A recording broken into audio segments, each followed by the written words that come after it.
Good afternoon, everybody. We are broadcasting live from Genoa. It's Byron High School track and field. Meet begins at 4:15 with the field events. We'll do our best to cover those here and there around the stadium. And we're being told that the running events will begin at 4:15. So we're here, set up, ready to go. It's 4:12. Make that 4:13. So the meet is scheduled to begin any minute. Meanwhile, I'm going to check the audio stream. And let's look around a little bit here before we begin our broadcast. We're up in the press box, the second floor. And if you see the camera moving a little bit, of course, that's me panning to our left. But the wind is blowing. And I noticed that you could see it on the camera. It's okay. Everything's fine. It's got a little bit of a wind here in Genoa, but a great place from which to broadcast. We should have a great bird's eye view of everything this afternoon. All right, looking down there, I feel like that's might be Drew Schilling down there. I think that's Nev, one of the Byron high jumpers. Might be Alvarez down there. So I haven't yet gotten a heat sheet. I will. And we'll be able to tell you all about who's doing what this afternoon. We're just kind of setting the stage right now, welcoming some viewers to our broadcast. Of course, many people will be watching this later on. And that's one of the great things about this platform as well. Maybe you were running or participating in our event today, and you want to check things out later on, as we can see the pole vault there on that far side. People getting warmed up and ready to go. This gives me a chance as well to check to make sure that I have coverage of all these different spaces. Let's see. There's a Byron athlete. I believe that's Elena Brandt, one of our great vaulters for the Tigers. All right. Let's pan a little bit more to the right now. I'll try not to make you too dizzy. As we pan to the right, and we can see people getting set up for long jump down there. The one thing that we really can't see, and I wish we could, but all the way to our right, outside of the stadium, is where our throwers, the shot, and the discus will be taking place. So we won't be able to bring you live coverage of that, again, as it's outside of our field of view here in the stadium in Genoa, Kingston. All right. So down here, okay, a little bit of a tough view. There's all of the coaches. Phil Jerby is our gracious host this afternoon. He's the AD here in Genoa. Genoa Kingston, of course. And it looks like the meeting of the minds is breaking up, which means we're about set to begin the meet. All right, I'm going to put the headset down, see if I can't scare up a heat sheet, and we'll see if we can't kind of bounce around a little bit and watch some of our athletes do what they do best here on this Tuesday afternoon, April the 15th. Tell you what, I'm going to keep it right here on the high jump for the time being. I'm going to go collect my notes. Hey, I'm a one-man show today, so everything from camera operating to audio to going down and getting the heat sheet. It's all me, but I'm happy to be here. Before I do go, I want to plug our friends with the Byron Boosters making recently a very generous donation to our platform. We'll bring you more on that a little bit later. But we dedicate our broadcast today. For the following field events: girls shot put, boys discus, all Tell you what, we got to get Phil. girls hop jump, and all pole vaulters. We got to get Mr. Jerby. There he is. I bet you've seen this guy if you've ever been to Genoa Kingston. Just a reminder, The man jump on the mic. serious style, girls on one runway, boys on the other. 3 attempts, no finals. In the throws, we're starting with the girls' shot. Everyone is in one flight, and we'll be throwing on shot sector number 1. Discus, there are 4 flights for the boys, as there are 57 throwers here.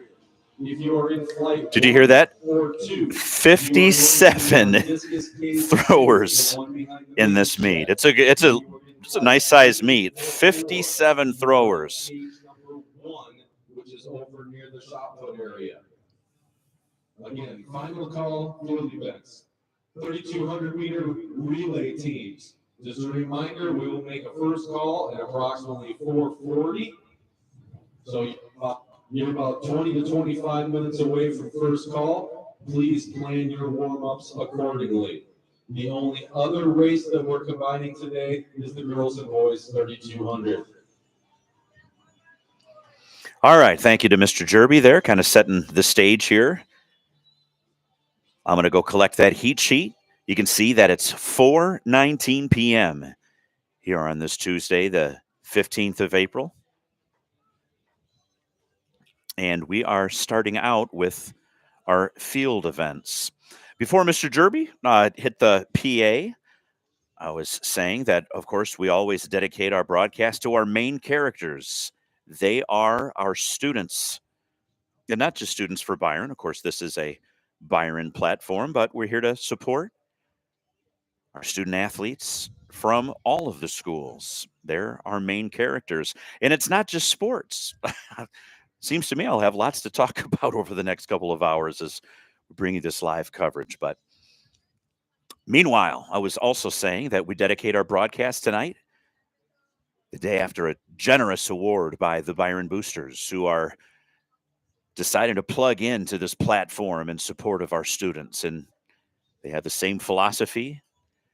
Our main characters here are the students themselves. So we thank the generous Byron Boosters for supporting our platform. We'll be able to unpack that for you a little bit later in our broadcast. All right, I'm going to put the headset down, go get the heat sheet. Welcome to the broadcast. It's Byron Track and Field live from Genoa Kingston.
Once again, judges, you have it checked in and ready to go. Go ahead and get started.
Can you assist that desk for a few moments?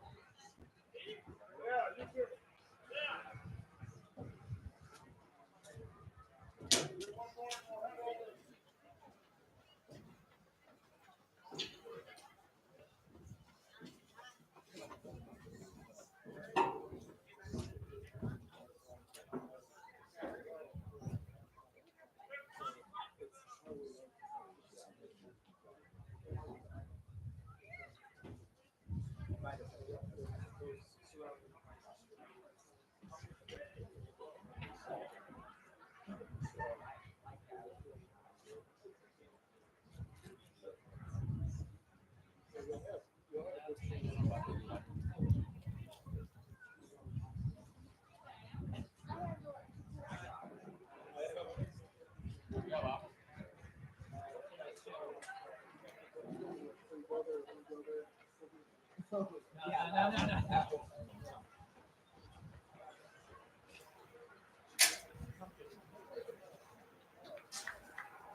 Yes.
Oh, hey, Miles. You don't have Grace either because I had to pull somebody from the long, so she's doing the other long jump one way. So until longer triple are done, yeah. I know, but I was going to try and the fact that you opened up 2 more sectors, you got 2 people around, I made it. He doesn't know I got it. It's like the 2 guys. It's like, Anthony. this level, like, Here, Anthony. Those chips aren't going to be much fun when they come up. oh, no. Here.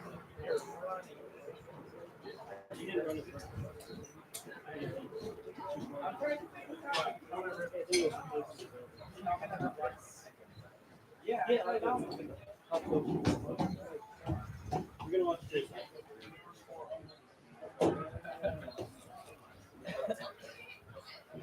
Hey Chase, did you know I got a Google? Oh, do we have to have a test if you want to share this? Oh, maybe teach. Oh yeah, that'll work out. I don't know how else to describe it.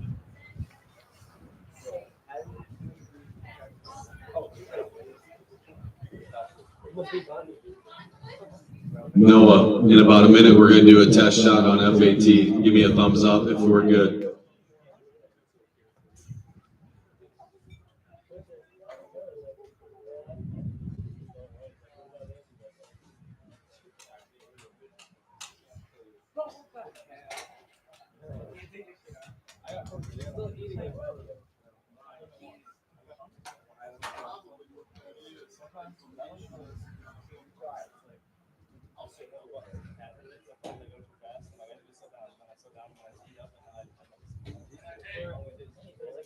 Go to do each one. You can come see me and I will watch it. Everybody stay out of those chips.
They're all like corn.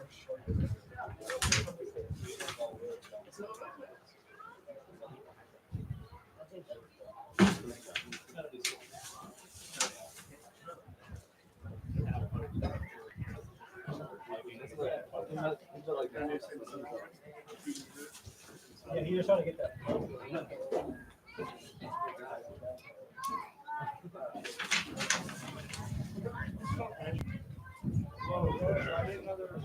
What's his hose? So it'll be like.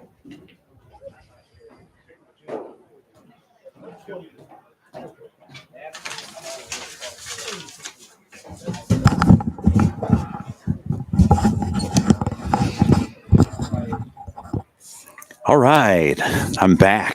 Took a little jaunt and checked in over at the long jump.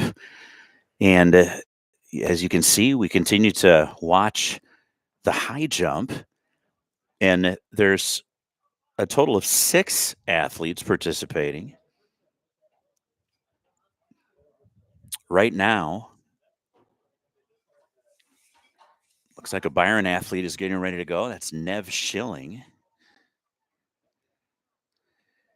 Let's see if we can isolate a little bit more. There she goes. Kind of sizing things up. You don't need a play-by-play. You can see for yourself. Ooh, just tapped it a little bit. So yeah, we're just underway. It is 4:37. So I've been gone almost 20 minutes. And the running event should be starting here in just a couple of minutes. Meanwhile, as you can see, you've got a high jump. So for Byron this afternoon, Anaya Alvarez, a freshman, Kaylee Coyne, a sophomore, Nev Schilling, as you can see in your screen right now. Kind of trying to size things up.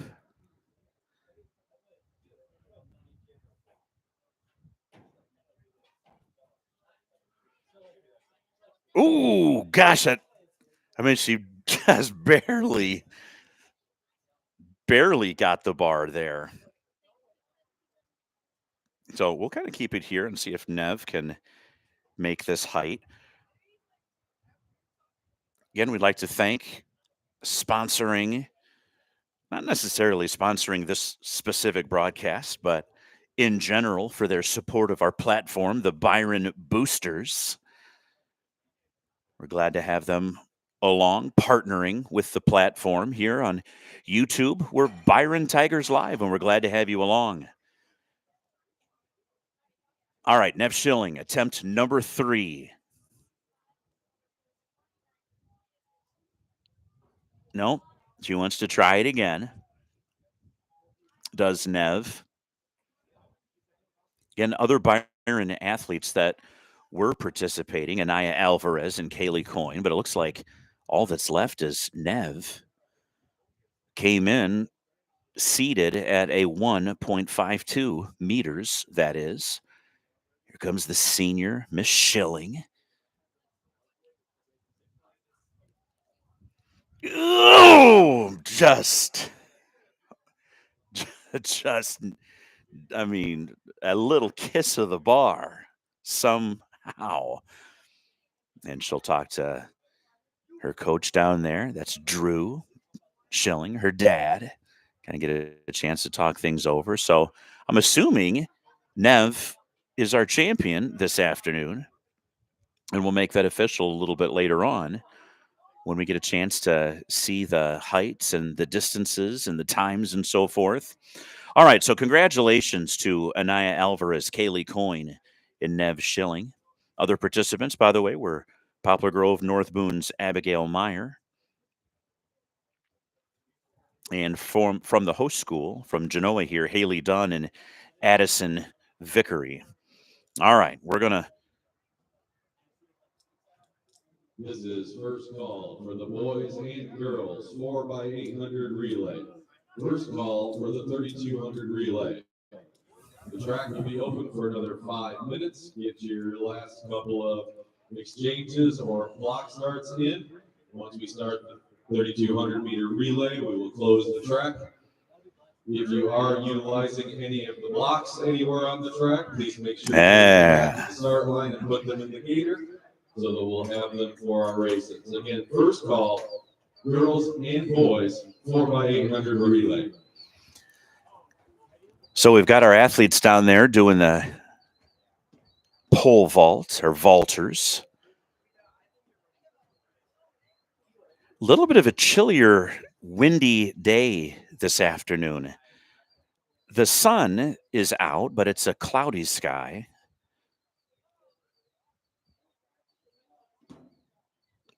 But it's not overly warm like it was over the weekend as the Tigers competed in Oregon. It's a little bit of a chillier day. So I'll look down and look at that. Some of the Tigers getting ready to compete. All right. Meanwhile, and again, I'm not sure how much we'll be able to see from our perch up here in the press box, but we can see down here we have long jump, triple jump down there. And I think I've spied from afar, I think that's Skylar who's getting ready to go.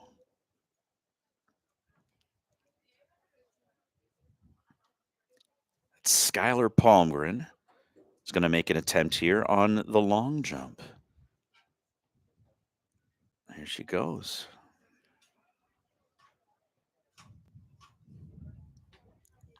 Ooh. And flying out of nowhere was one of the boys there on the other side. In fact, I think Byron's athlete, I think that's, yeah, it's Easton Burris. I know that guy.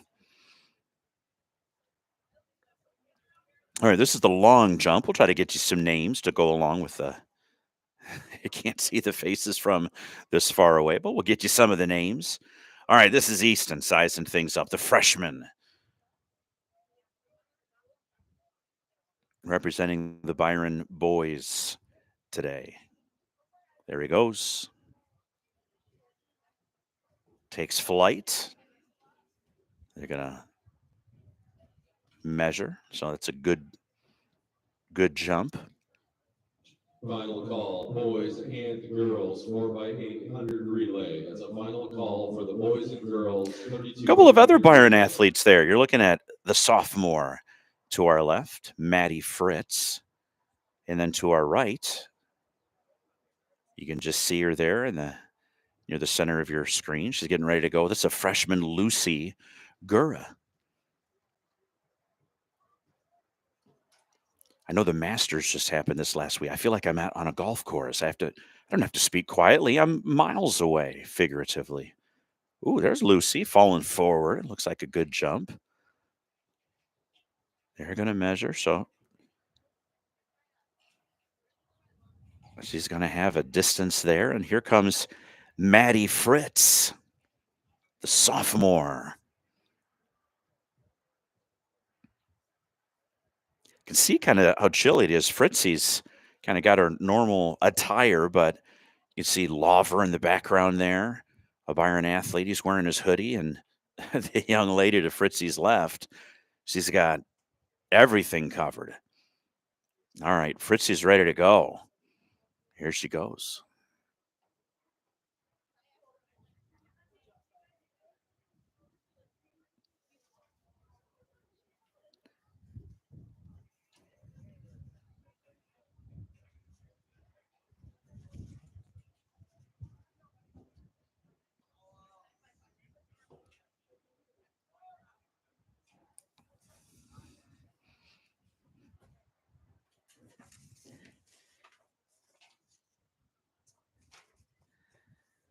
All right.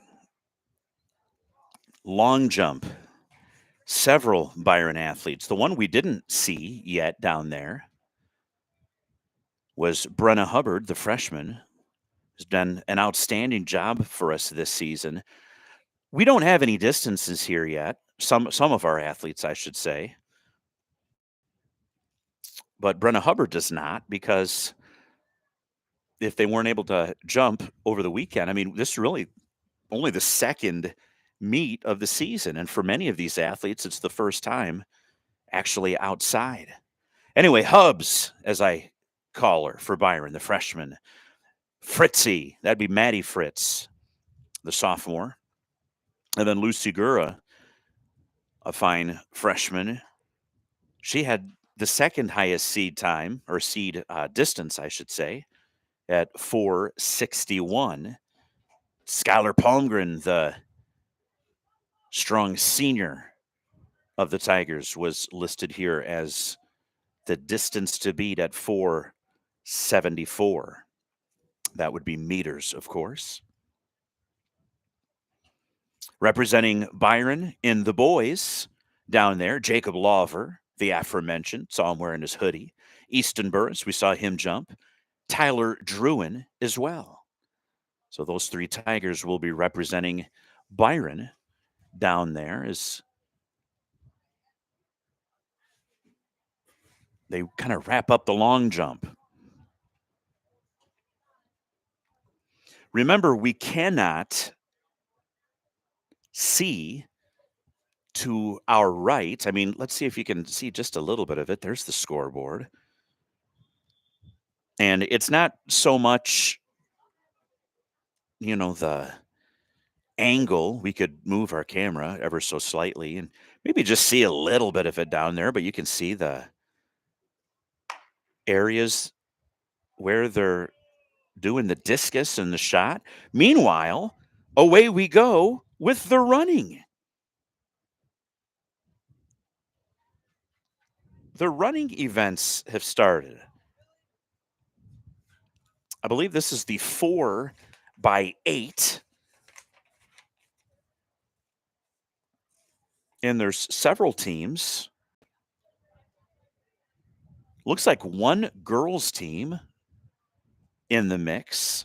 And I'm not sure all of these teams, by the way, are participating, but scheduled to participate was Rock Falls, Byron, Oregon, North Boone, and Genoa Kingston. On the girls' side, it was Rock Falls, so they've combined them. All right, representing Byron and leading things off is Gavin Early, Logan Grove, Noah Johnson, and Iñaki Paulino. In fact, let's watch Mr. Early. What a great track name. Gavin, you're early. Had it, baby. All right, there. First lap of this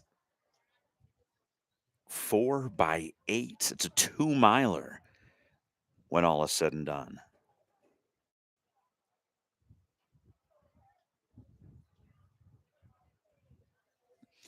It's a little different.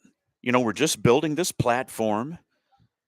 The indoor track don't want to say it was a little easier to see, but of course it's First call, girls, 4x100 relay. Of course, it's significantly smaller, right? 4x100. There's a lot more ground to cover outside, of course. 400 meters around the track. All right. A couple leaders down there. We're trying to isolate on Mr. Gavin down there. We'll see him coming to our screen here in just a minute. Gavin will hand off to a teammate here. Noah Johnson, I think, is going to go second. Here comes Gavin. Gavin getting a little bonus coverage. First call, triple jumpers. First call, all triple jumpers. And a baby. Noah did his job, or I should say Gavin did his job, and Noah gets the handoff. It's not that the 4x8 isn't exciting. I suppose it's a little bit like a pitcher's duel in baseball, right? There's a lot of nuance to it. So it wouldn't be right to say it's not exciting, but it's not always a tight race, right? I mean, these guys are running 2 miles. They're going to be spread out just a little bit. And I think if this was CBS or NBC, I think they'd cut away and maybe watch a little of something else as we see Easton Burris. I think he's done, as it looks like he's grabbing his stuff. There goes another athlete, not a Byron athlete. Remember, we said Druin, Lawver, and Burris representing the boys down there. And for the girls, it was Hubbard, Fritz, Gura, and Skylar Palmgren. And now all of those athletes should be reporting elsewhere to participate in other events. All right, here comes Noah. And by the way, if you're watching and thinking, I can run that fast, I laugh because the 800, in my opinion, and I think in the opinion of many, Girls, 4x100 relay. Final call, girls, 4x100. I think it's the most difficult thing to do. First call, boys, 4x100. It's First very call, difficult boys, 4x100 to pace relay. the 800, right? Because anything 400 on down, you can pretty much go all out. Others might disagree. I mean, there's a little bit of pacing, right? A little nuance to the 400, but you're running a 200 or a 100, you're just going to go get them. Let it eat, right? But for the 800, surely these guys can go faster, but they got to Boys, high jump. They got to pace themselves. Boys, high jump. That's Phil Jerby, by the way. All triple jumpers. Final call, all triple jumpers, girls and boys. Got a crowd mic set up today to try to bring you some of the sounds of the meet. If it's baseball, the ting of the bat. I almost said crack of the bat, but the ting of the bat. For baseball, softball. For soccer, I like to hear the athletes talking to each other. There's quite a bit of that going on. Maybe talking to the opponent as well.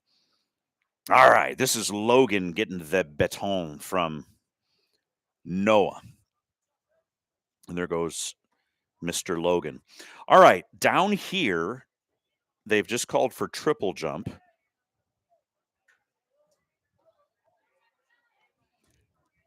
See if we can spot some of our Byron athletes. Ooh, there's Malia, Fritzy. There's Anaya and Amaya. I'm still learning names, folks. Some freshmen. Their names quite similar. All right, we got the triple jump getting ready to go, and I think they're finishing up long jump. And ooh, I think there's a Byron athlete there. You can just make her out kind of at the top of your screen there. So we'll have the triple jump. I'll be checking athletic.net in a little bit so we can try to update you with some results. Again, Mr. Jerby does a good job of that. The PA man, as we see Grace and Ellie trying to stay warm here on a chilly day. Ooh, almost looks like I knew what I was doing there as I can pan up and see Logan Grove working down there, getting ready to start his second lap of his 800. So lots going on, and not that things are slow, but things will obviously, the pace will quicken as we start some of the other events of shorter distance, right? All right, I'm going to check to see if there's any updates here. We got people coming in and out of the broadcast. We're glad to have you. And naturally, there'll be many more watching after the fact.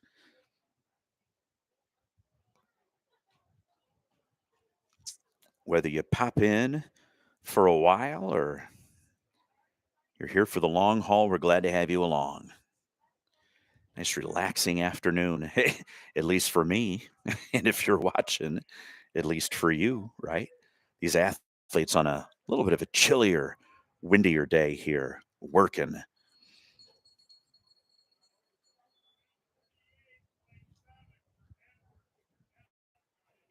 This is a quad meet, by the way.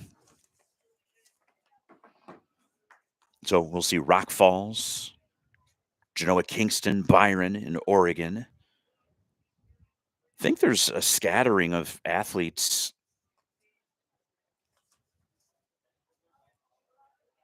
from another school. I think I saw North Boone was here, right? All right. So girls triple jump. I think the athlete that's going to be hard to beat is Natasha Bianchi, the very strong Genoa Kingston athlete. She's down there, but my daughter, Mason Burris, a sophomore, will be challenging her. That's her only Byron athlete. But along with Bianchi, you've got May Walzik, Zoe Peterson, Reagan Creighton, Boy, 4 by 100 relay. and Final call, boys, 4 by 100. Addison Vickery is the one to beat, at least on paper, with a 9.04 in meters.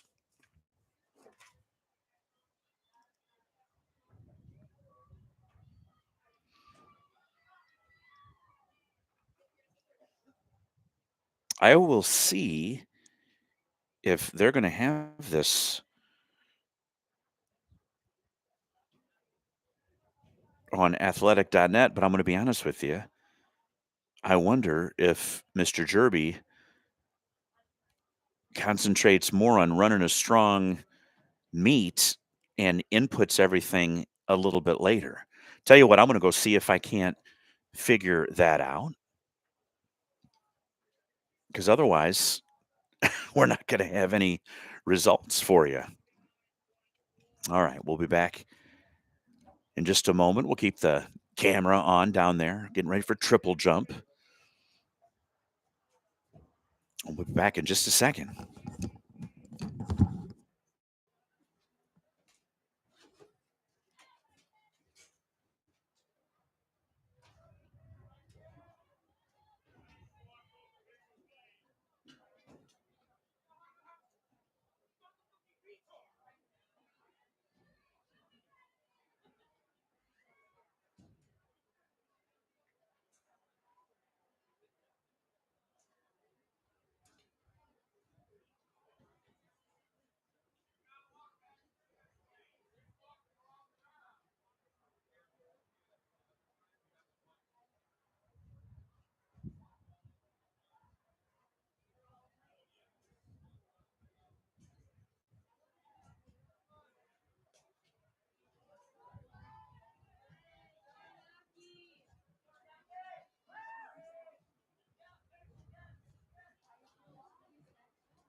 All right, just checked in down below, and they are indeed updating athletic.net later. So we'll see what we can do. Next race is the 4x100. If we can get coaches to be exchange zone judges, please, at all 3 exchanges. Thank you. We'll see what we can do, okay? But they will not be updating anything to athletic.net until later on, okay? Meanwhile, you can hear Mr. Jerby calling things out, letting us know what's coming next. Trying to get some exchange zone judges set up, and we'll kind of make the rounds. There's the starting line down there, right? The finish line, if you will.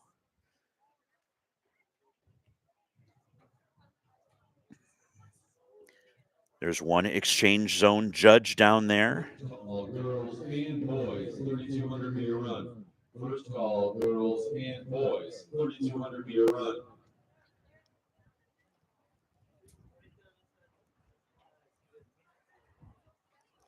Here's another exchange zone judge, and there's one off to my left as well.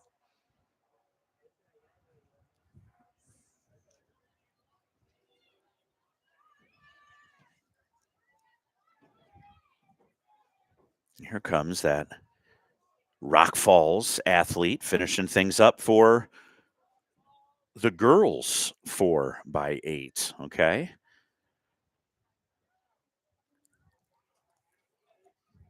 She might be done. She is. Again, one of the more difficult things to do, the 800. All right, a mass of athletes coming down onto the track now.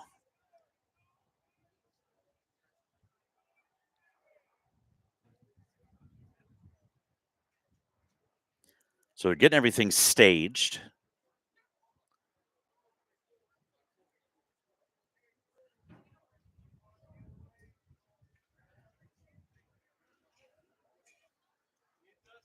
All right, right now they're being talked to by the starter down there.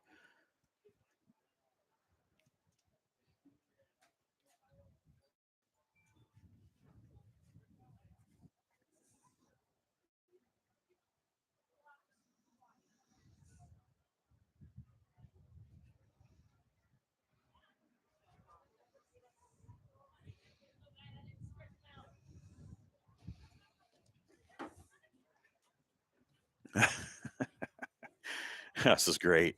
You see everybody, you just catch the tail end of them. Oh, there they go. Trying to get staged. The various quadrants of the track here for the exchanges for this 4x100. For Byron, it's Maddie Fritz. And she'll hand it off to Amaya Gallegos, who I don't know if she was here over the weekend. So we're glad to welcome her back. Anaya Alvarez, and those were those two names quite similar, Amaya and Anaya.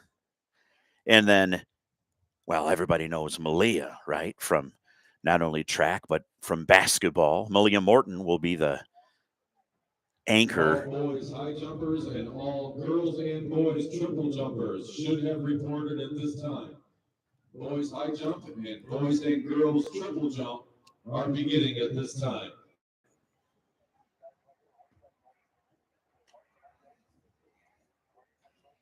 Here you can see Fritzy there, kind of to the right of your screen.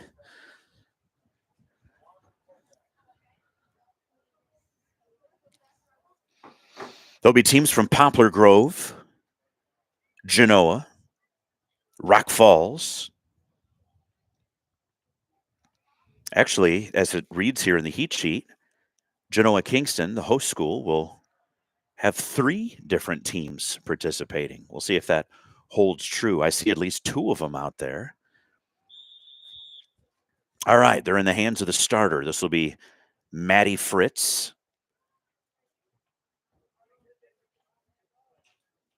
Let's see, you can see Jerby down there.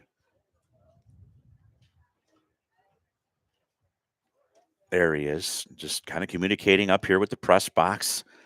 Everybody running the automatic timing machine. Lot goes into a track meet, by the way. All right, Fritzy just came off the long jump. That's a good way to get loose, warm up a little bit. And she has only 100 meters to run. There she goes.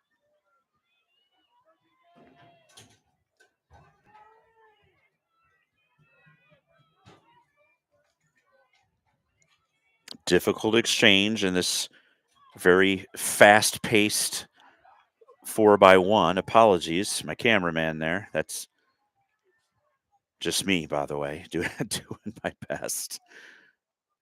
All right, Anaya to Amaya.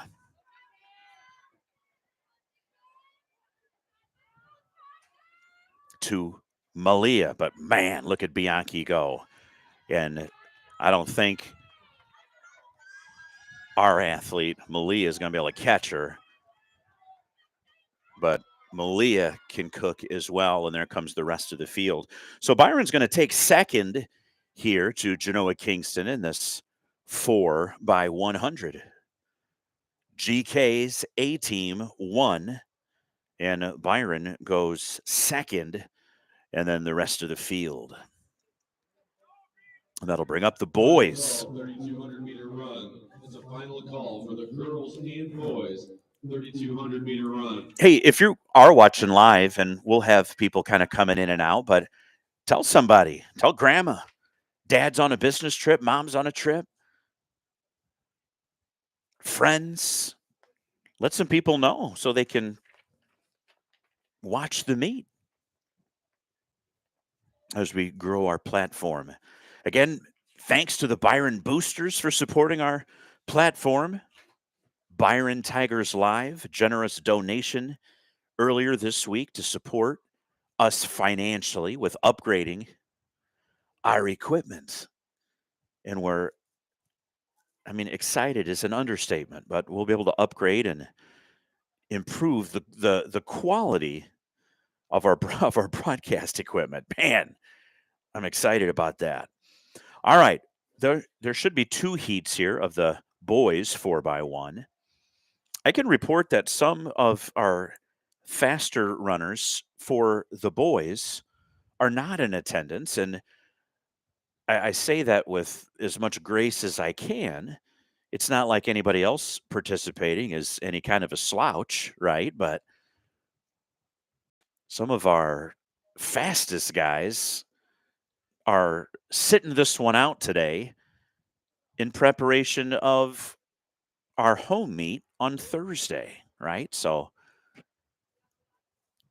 talked to Dylan Springer earlier today. I think he's sitting this one out. Brock Wagner. So today's meet will feature more of our up-and-coming athletes, I guess is what I'm trying to say, and getting them a chance to cook. And I don't believe we have any Byron teams in this first heat of two.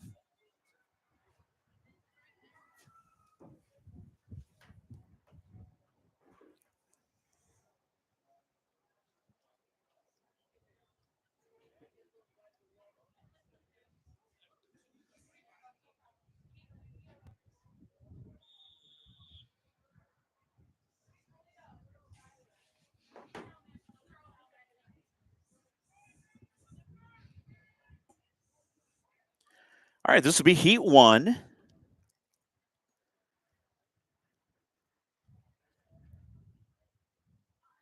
Meet began almost an hour ago with the field events.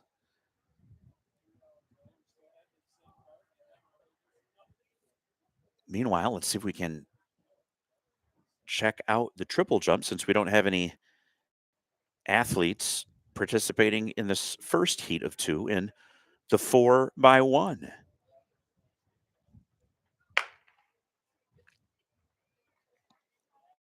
A little bit of a chillier day today, low 50s, a little bit of sun, mostly covered up by a cloudy sky. It pokes through every now and then. And a little bit of wind as well, making it a little bit of a chillier day.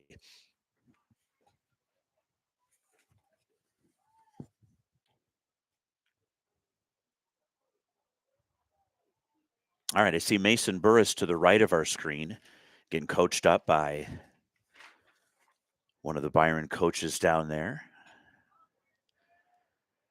So, the new broadcast equipment that we'll be getting, and you don't want to rush into such things, right? You got to, I mean, you don't want to order your camera off of Temu. Can I say that? I think I can say that. I'm not going to mention his name, but man, if you want to mentor, you want to have somebody that knows their craft. I can't think of anybody better than this person who will remain nameless, but he's a camera operator for ESPN and a freelancer for a variety of stations. And he's going to be meeting with us now that we have a little bit of money with which to work, make some recommendations so we can upgrade and we can increase the camera quality. I mean, not only picture quality, but zoom. I mean, this is about as much as I can zoom in. Let's see. As by the way, we'll see the athletes spreading out near and far to the 4 quadrants once again for the 4x1.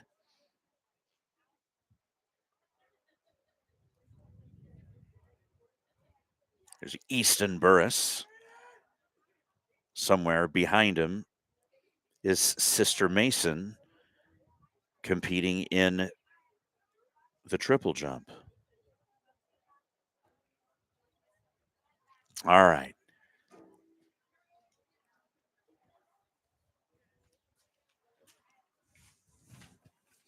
Byron athletes in the second heat,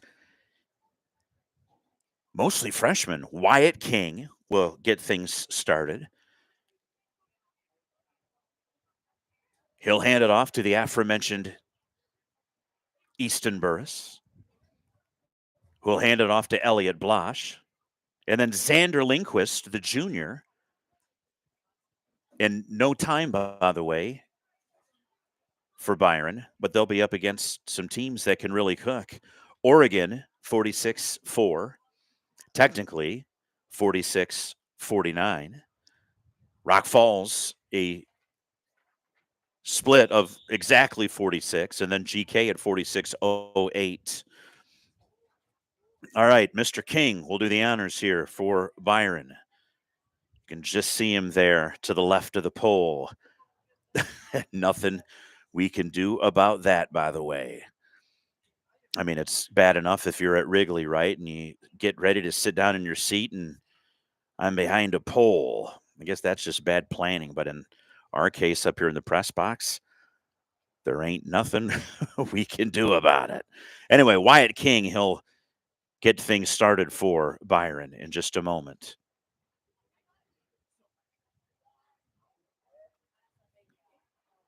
There they go. See Mr. King there in lane 2.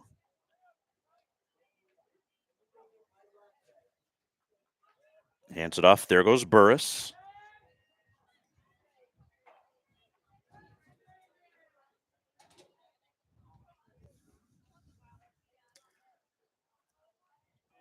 To Elliott. Young Mr. Blosh. I believe that's how to say his name. He or his family can correct me next time they see me. All right. And it's not Xander. I'm not sure who that was for Byron as they come across. Said with all due respect, but not our A guys, right, today. We said earlier that we're missing a few. And maybe they're listening in. Some of those guys that are saving up for later. Blash. See, you just get a little off with the vowel. Hey, you want to get it right. Thanks to Mrs. Burris for setting me straight, texting in. It's Elliot Blash.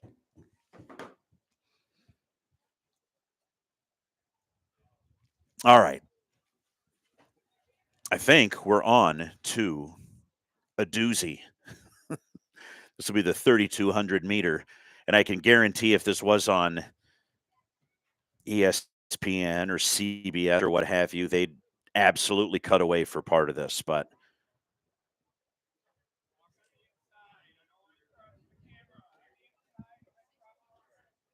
all right.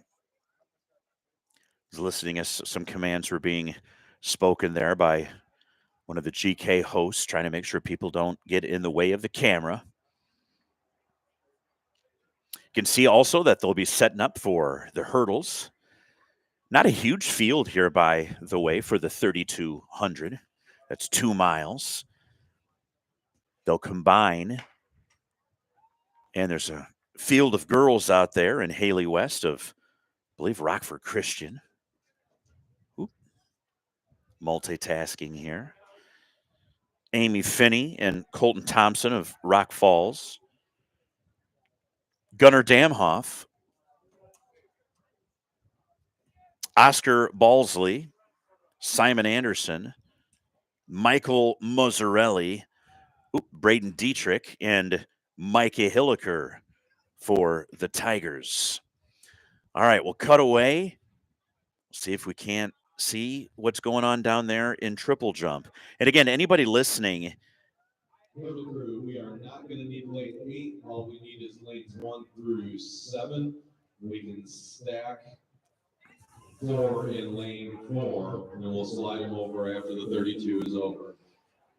I think the word notorious implies a little malice.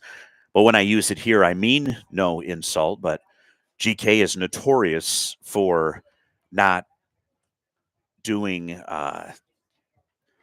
or using, athletic.net in real time.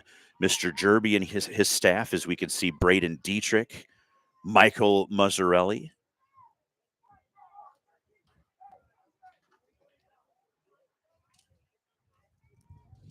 Anyway, they'll update athletic.net later is what I'm trying to say. I was looking down and thinking to myself, I don't know if that's Micah or not. Maybe it was. Meanwhile, the triple jump down here, it's kind of cool. You can see our Byron athletes rounding that curve to the right.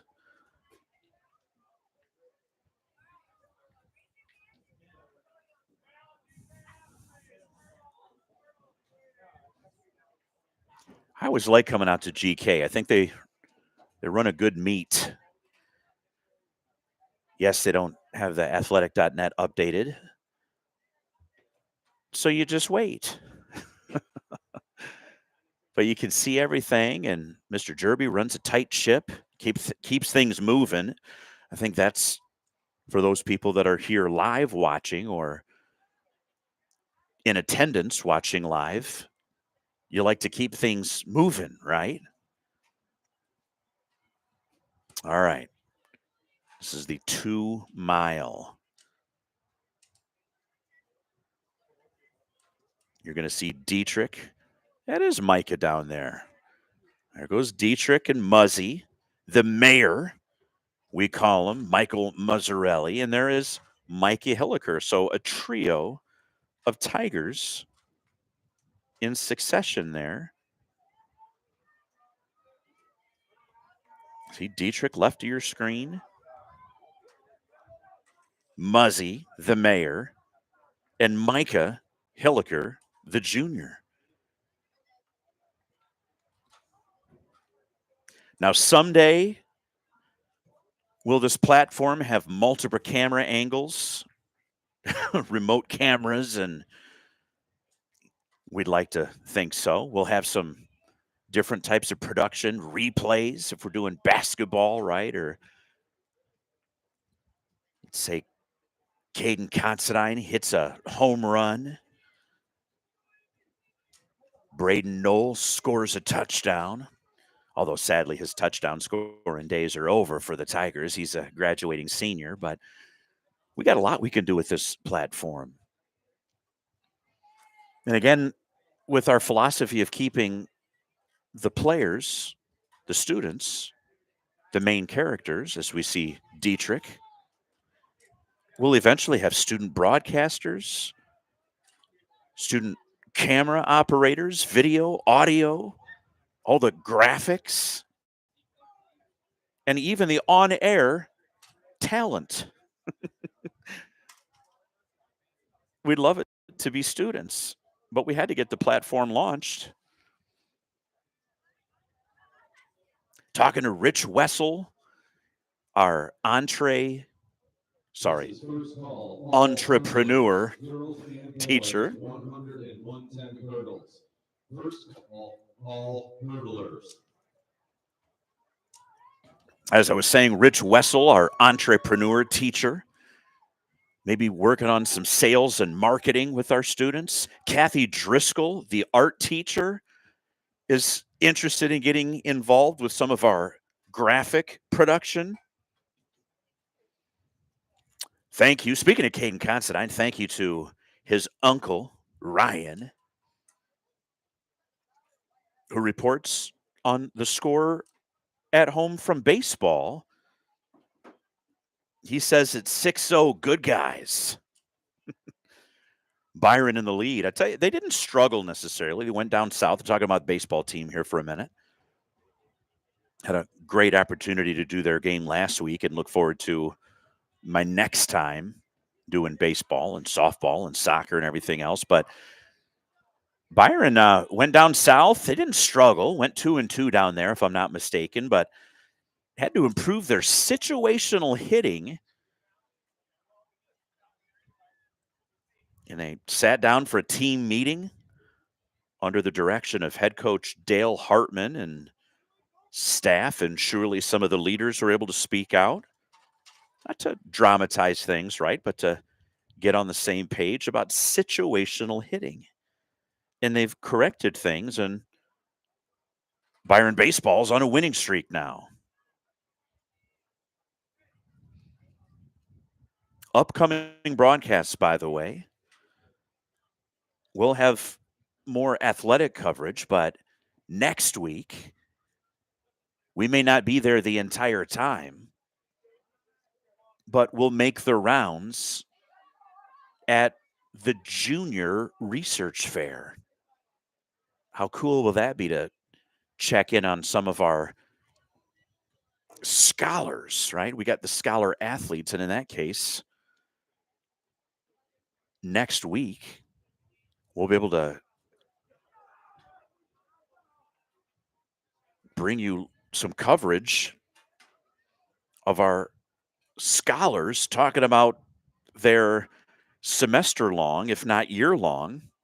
We got to do a little more research here, but however long research project, and give the students a chance to tell us about the research that they've done. Excited about that.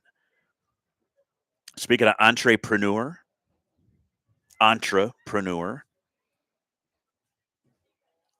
Rich Wessel has got the entrepreneur students doing a presentation sometime next week as well, or in the near future. So we always said this isn't just about sports.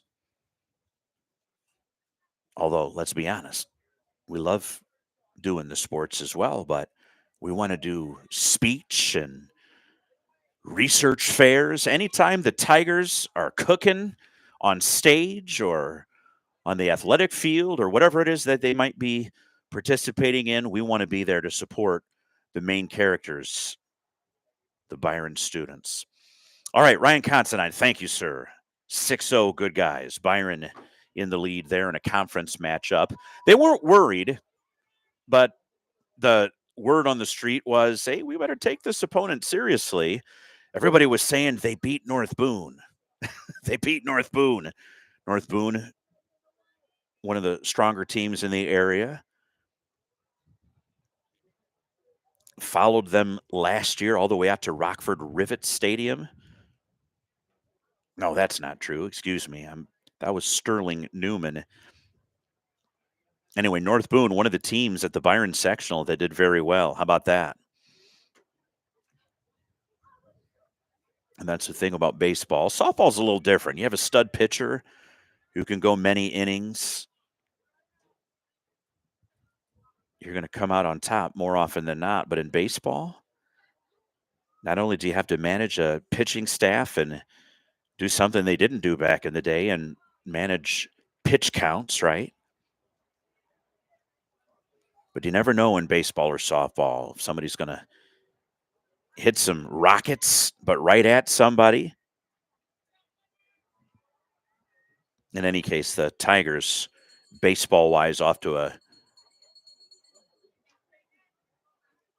good stretch. Ladies last night, the soccer team in Freeport. A great place to watch a game, by the way, as you'll see Dietrich and then now Muzzy entering your screen. The Byron Tigers won last night in Freeport 2-0.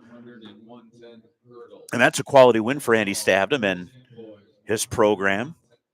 I believe goals scored for Byron by Delaney and Bryn. Delaney Hennert and Bryn Green.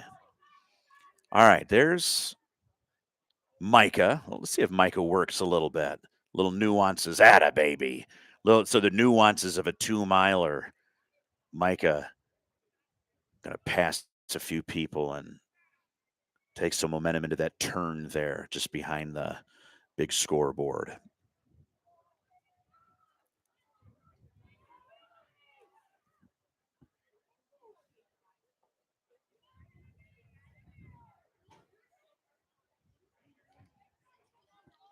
Dietrich. He might be getting ready to finish because he's cooking. There he goes. And he's done. Checks his watch. Let's see if he's satisfied. Here comes Muzzy, the mayor. There he is. At it, babe. Muzzarelli, the freshman. He and his teammate Dietrich exchange high fives there. All right. So we're watching for Micah Hilliker as we set up the hurdles. Here comes the junior, Micah Hilliker, with a good pep in his step, and he'll come in to round things out for our Byron Tigers. All right, back to triple jump.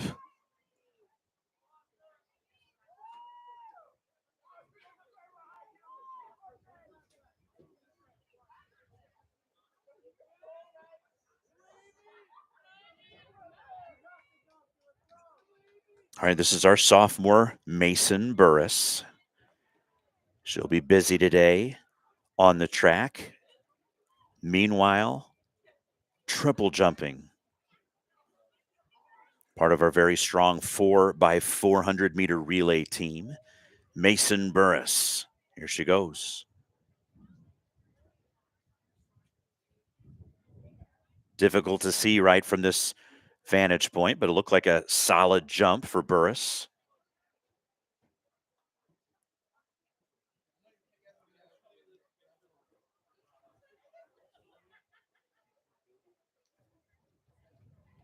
It's a great thing about track. I mean, there's people all over the place, right?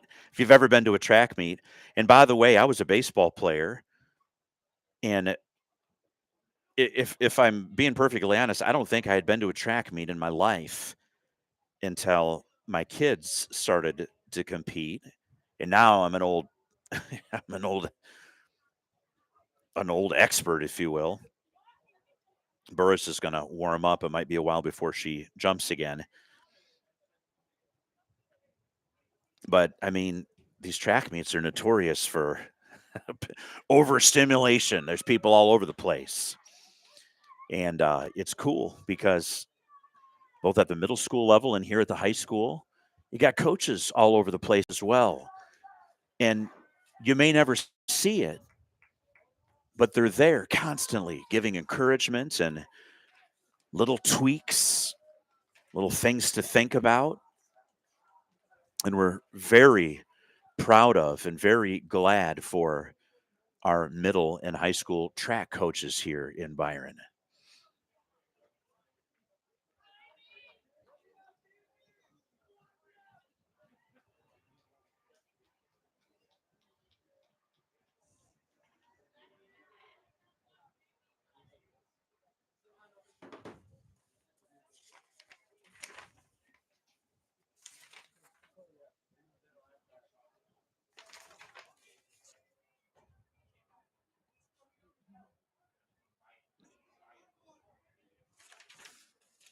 One boy representing the Tigers this afternoon. That's the aforementioned Elliot Blash. Comes in with a seed mark of 9.74, which is solid.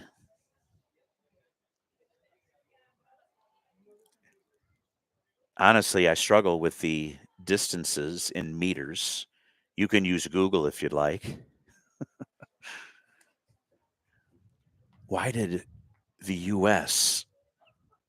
go rogue from the rest of the globe that uses the metric system anyway?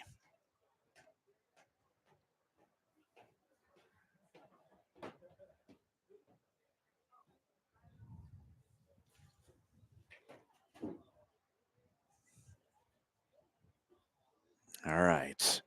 Looking down, we see the triple jumpers, one of which is Elliot Blash. That might have been Elliot right there. And getting ready to jump again for the girls, Mason Burris.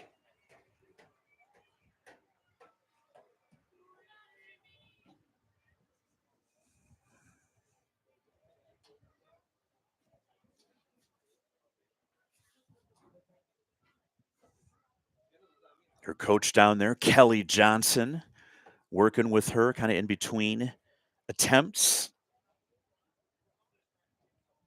Katie Roush, of course, the head coach of the girls. It takes a village, right? Got former athletes that'll help out from time to time. Anyway, here goes Burris. Looks like a solid jump there.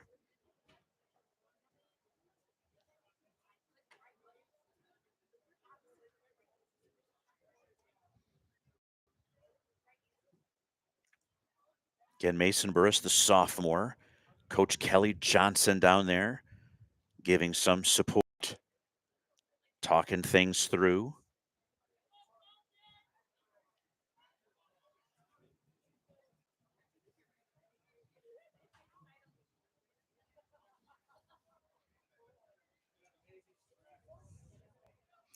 All right, we're finishing up the 2 mile. If you feel like things are moving along a little slowly, things do tend to slow down around this time of the track meet, right? That's a 2 mile run that your faster athletes are going to finish somewhere in the neighborhood of 11 to 12 minutes, right?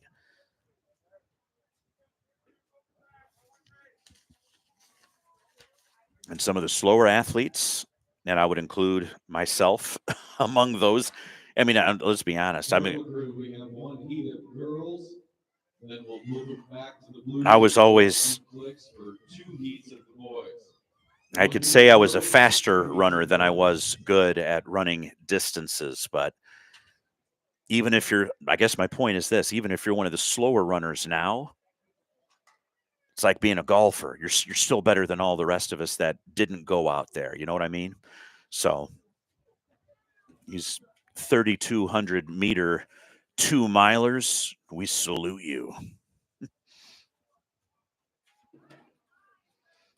Again, we wish we had athletic.net, but here in Genoa Kingston, they decide to run a tight meet, keep things moving instead of updating things to athletic.net. And I can tell you that Mr. Jerby and his staff will absolutely get that. In fact, a lot of the times it's soon after the meet. Sometimes Mr. Jerby will take care of it the next day. Sometimes he takes care of it not long after the meet is over.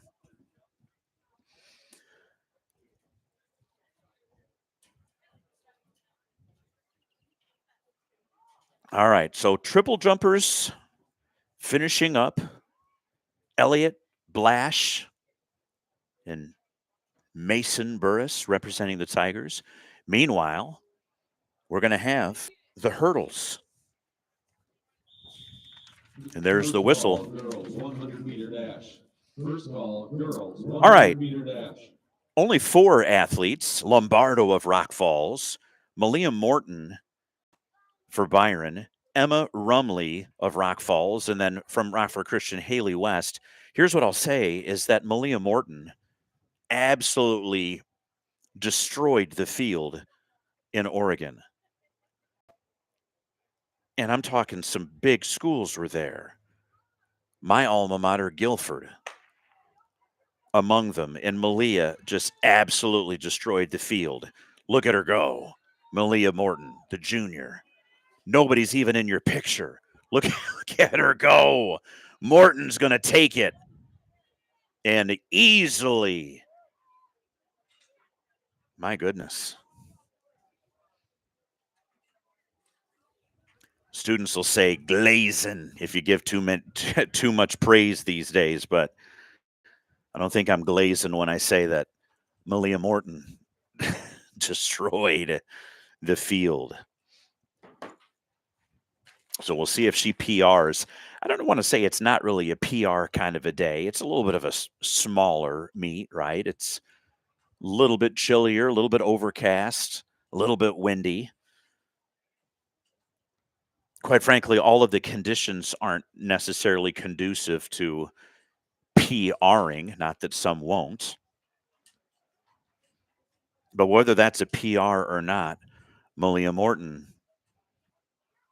proved that she's the class of the field in the 100-meter hurdles in our neck of the woods.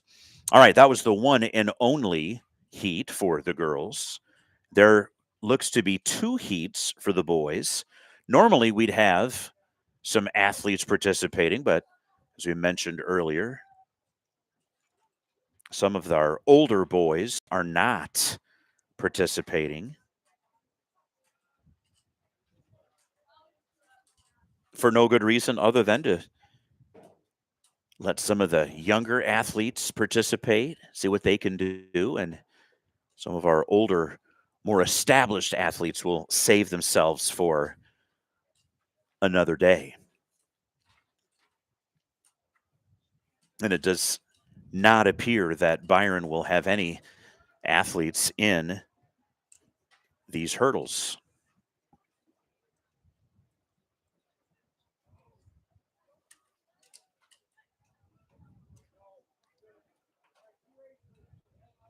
What you see there is kind of moving things around, changing the height of the hurdles as well, right? So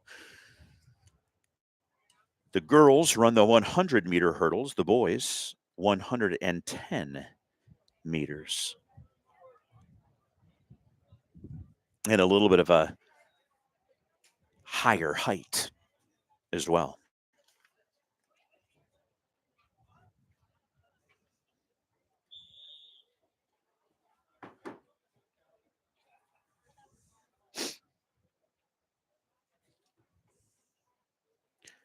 See our boys down there getting staged, Final call, girls 100-meter dash. as are Final the call, girls, 100-meter of which dash. there will be many participating in the 100.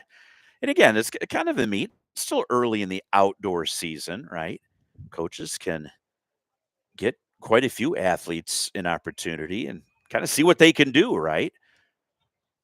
Practice, of course, is a time to do that, but no better way to see what some athletes are capable of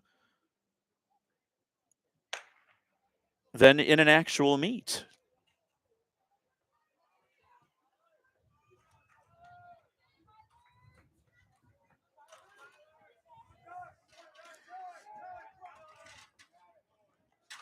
Into the sunlight go our hurdlers.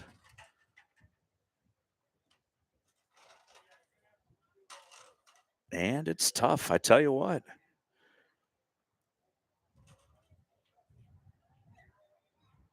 Like I said, giving some opportunities to people that maybe aren't quite as experienced, right? First call, boys, 100-meter dash. First call, boys, 100-meter dash. It's fun seeing some of our Byron athletes walking around and maybe going to get a Gatorade, get a chance to talk a little bit about their race or their events. Trying to keep warm as Nev Schilling rocks the blanket. It's that kind of a day, as does the individual there. All right, this is the second heat. No Byron Tigers participating in our hurdles this afternoon. They'll be back in action on Thursday.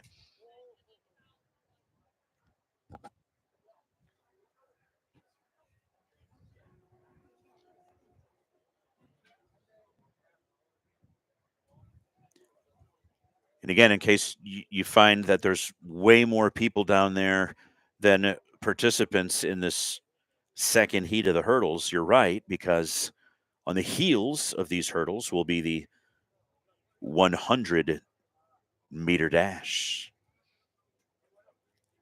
the fastest event of the meet.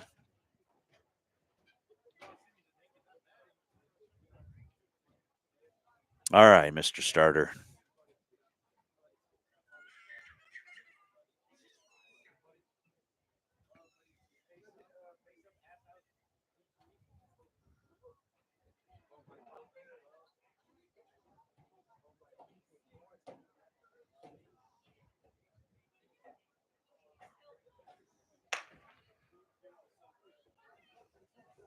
Faster heat, to be sure. Oh.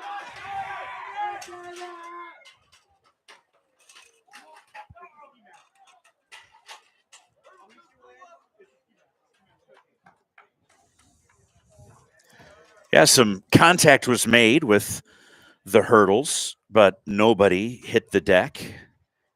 This is always the worry with the hurdles. And now on to the 100. All right, so lots of participants for your Byron Tigers. Looks like a total of 4 heats. And on paper, assuming they haven't made any changes, there will be 3 Tigers. Tigresses? Tigers. That's weird. 3 Tigers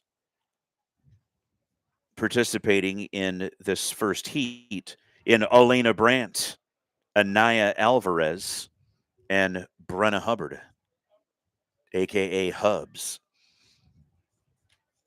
Heat 2 will feature 3 more Byron Tigers, Kaylee Coyne, Skylar Palmgren, and Amaya Gallegos. And like we were saying earlier, you get a lot of people a chance to go, and it gives them like a baseline, right? It gives them a time.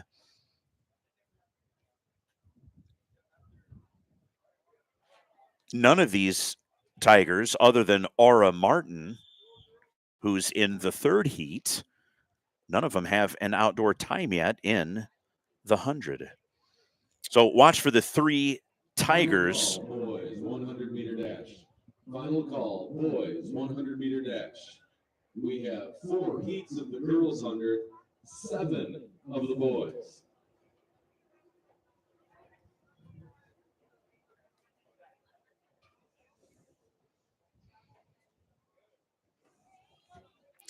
Yeah, I don't know if you heard Mr. Jerby there over the PA, but there's a lot of heats. There's 4 for the girls and many more for the boys. Here they go. Look at them cook right now. Look at them cook, Burris. Yeah, I would if you get them in your screen. There we go. Anaya Alvarez. Sorry, I had a little issue with the camera. And by that, I mean an issue with my operating of the camera. It was all user error. Apologies. But Alvarez took the heat there for Byron. Skylar Palmgren, Amaya Gallegos, and Kaylee Coyne in this second heat.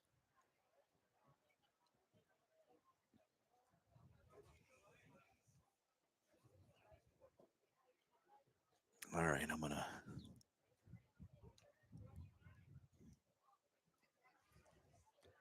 see. That's why we got to get the students involved. I think they could be a lot better camera operator than I am.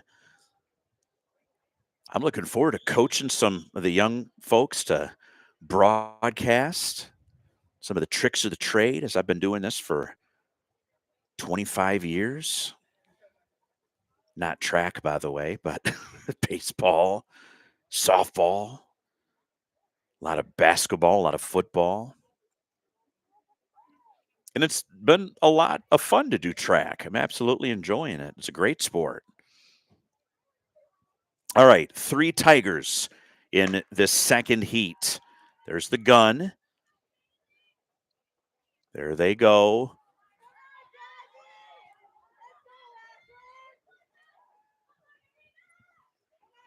Skylar Palmgren takes the heat for Byron. So a little bit of a different tactic maybe between boys and girls today. Some of the boys, seasoned veterans, kind of laying out today, but pretty much the entire girls team participating. And there goes Skylar Palmgren, the senior. But truthfully, it also gives you a chance to maybe participate in some different events, right? So Skylar, one of our mainstays of our relay teams, the 4x2, the 4x4, getting a chance to see what she's capable of here in the 100-meter dash. All right, this should be Aura.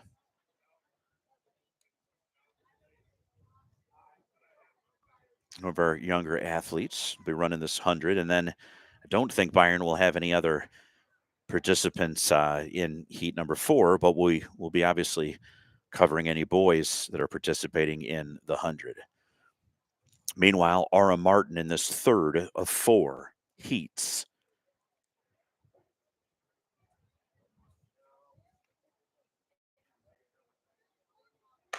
There they go.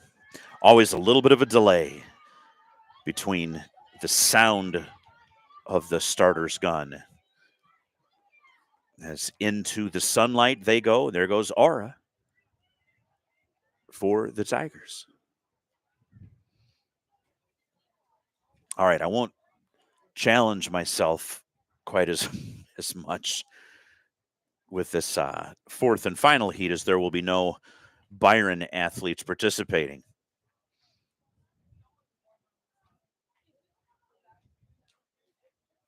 Some good times, though, here among these girls.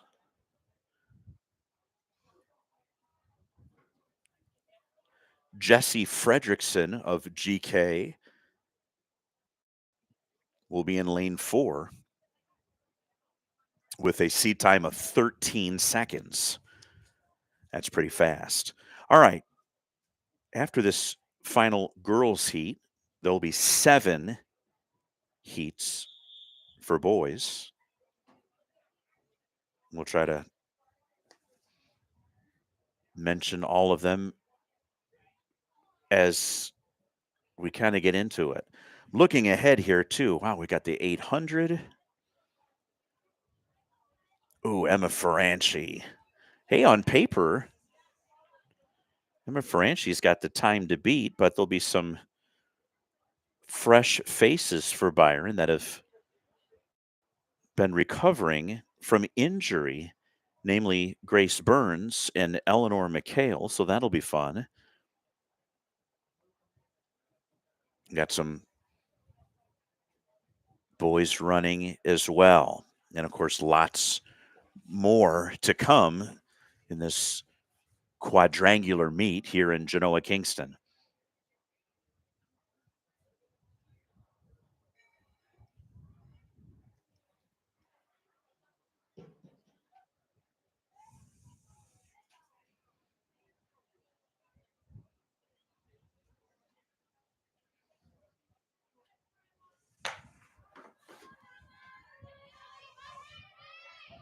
I'm sitting down for a minute. I'm going to take a little rest.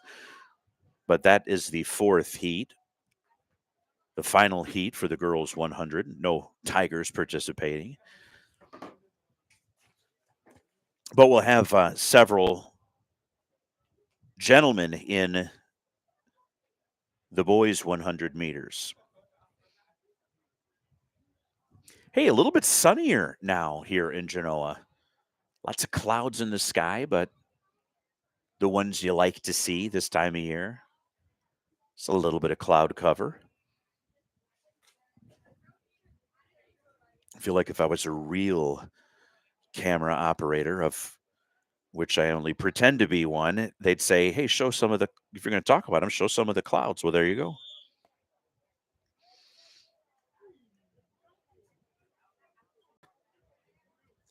All right, we got Tyler Druin competing for the Tigers in this opening heat.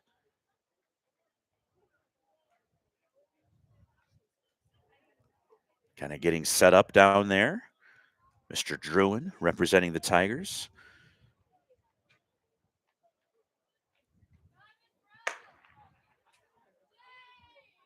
Okay, maybe not.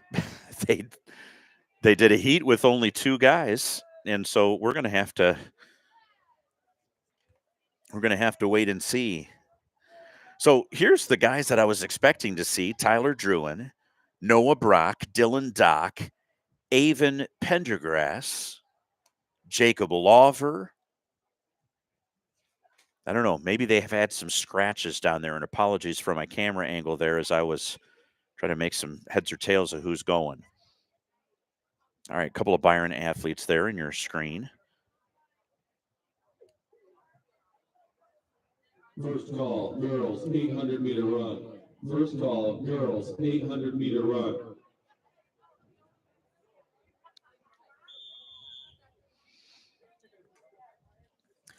Three different Tigers to watch.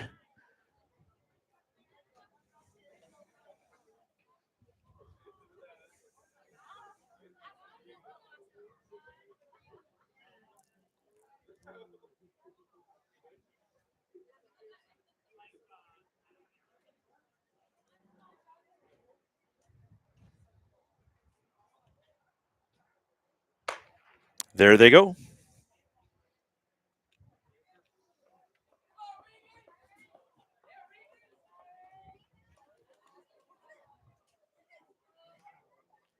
Heat number 2, a trio of Tigers running in the 100. Not sure what happened there with Druin in the first heat. Maybe he wasn't ready to go. Maybe he was a scratch.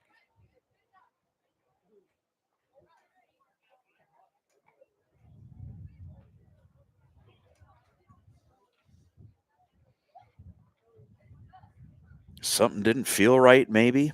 Day like today, you don't want to push it, right? Survive to fight another day. But again, giving lots of people a chance to see what they're capable of. This will be heat 3 of what we thought would be 7.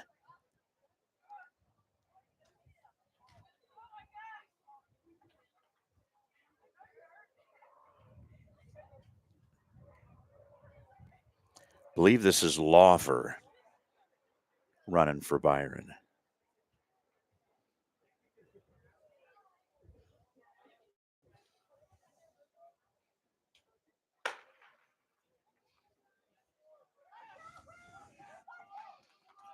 Good start for Lawver, but he'll be passed at about the halfway mark. Again, everything over in the blink of an eye here in the 100. As we continue, there were going to be 7 heats. And I don't believe we have any more Byron athletes participating.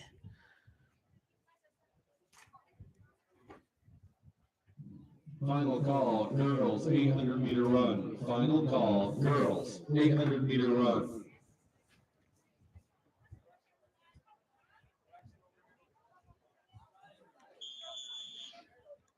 We'll still follow the action here.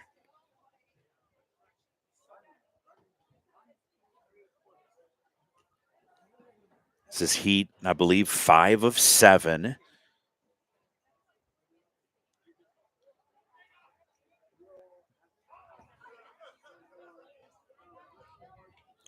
There's that trio of Byron athletes that ran most recently in Noah Brock, Dylan Dock, and Avon Pendergrass. Meanwhile, back to the track.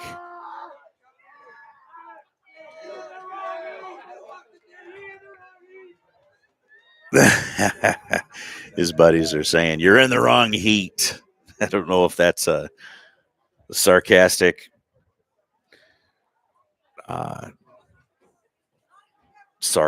flex one way or another. One way or another, I think it's being said in jest. You're in the wrong heat. All right. Coming up on 6 o'clock in the evening here in Genoa. Glad to have people coming in and out. First call, boys, 800-meter run. First call, boys, 800-meter run. This should be heat 6 of 7.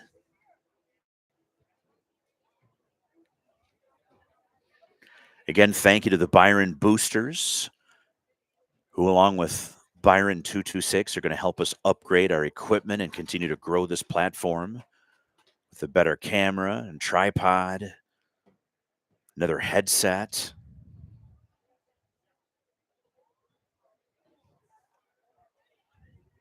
The Byron boosters doing so much for Byron 226. We thank all of you.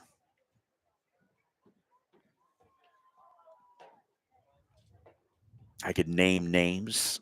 I don't know if they want me to do that. I'll have to text some of my buddies and say, "Hey, how does this work? Do I name the board?" Anyway, the Byron boosters, which I believe is just about anybody that wants to help the cause. But just like every other organization, they're going to have a board of leaders.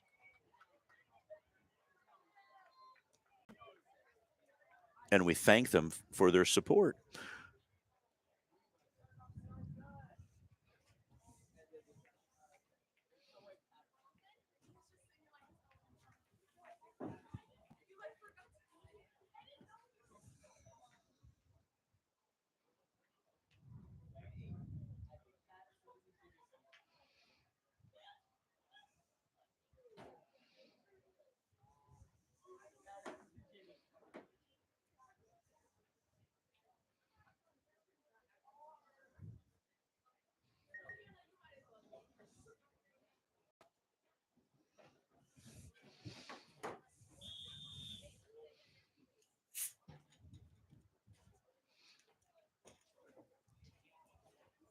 All right, this should be all she wrote. You see more bodies than runners down there. They'll be holding the blocks. This should be the final heat of the 7 100-meter dashes for the boys. Mr. Starter.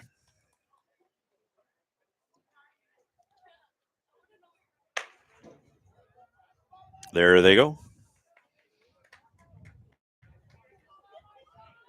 Looks like Oregon.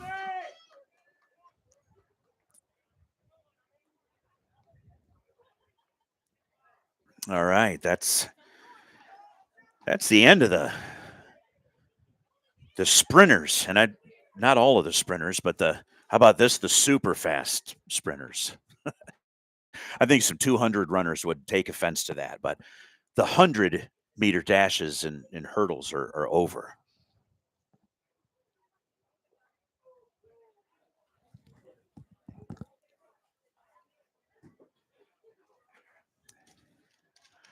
All right, 6 o'clock. We started our broadcast, if you remember, back at around 4:15, if not a little bit before.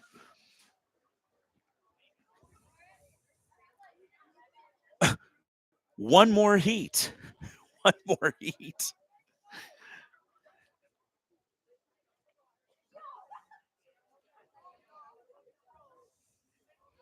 Okay, that's why there were all those guys down there. Somebody's thinking, come on, Burris.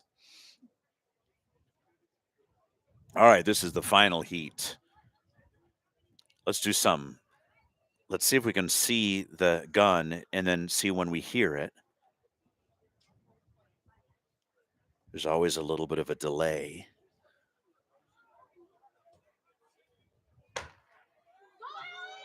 Not bad.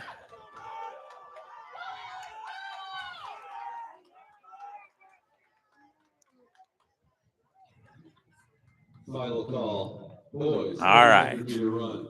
Final call, boys. 800-meter run. All right. What we've got next then is the girls 800. And like I was saying, there should be some fresh faces out there for the Tigers. Not fresh to the sport, but fresh to the season. Nursing some injuries. And I'll have you watch and listen for Emma Ferranchi, Grace Burns, and Eleanor McHale representing the Tigers here in this 800.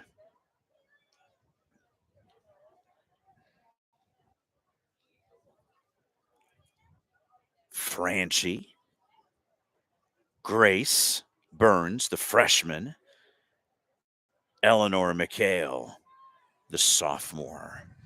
So again, McHale to your left. There's Grace and Emma Franchi to our right. A trio of Tigers will start this 800. Rest of the field, Alexa Ayala of GK, Olivia Petrie of Rockford Christian, Jordan Hargrave, of GK, Alexis Bennell of Rock Falls, Ashley Rodriguez of Rock Falls, Ariel Hernandez of Falls, and then Keely Ellis of GK. We're going to be some North Boone Vikings in the field.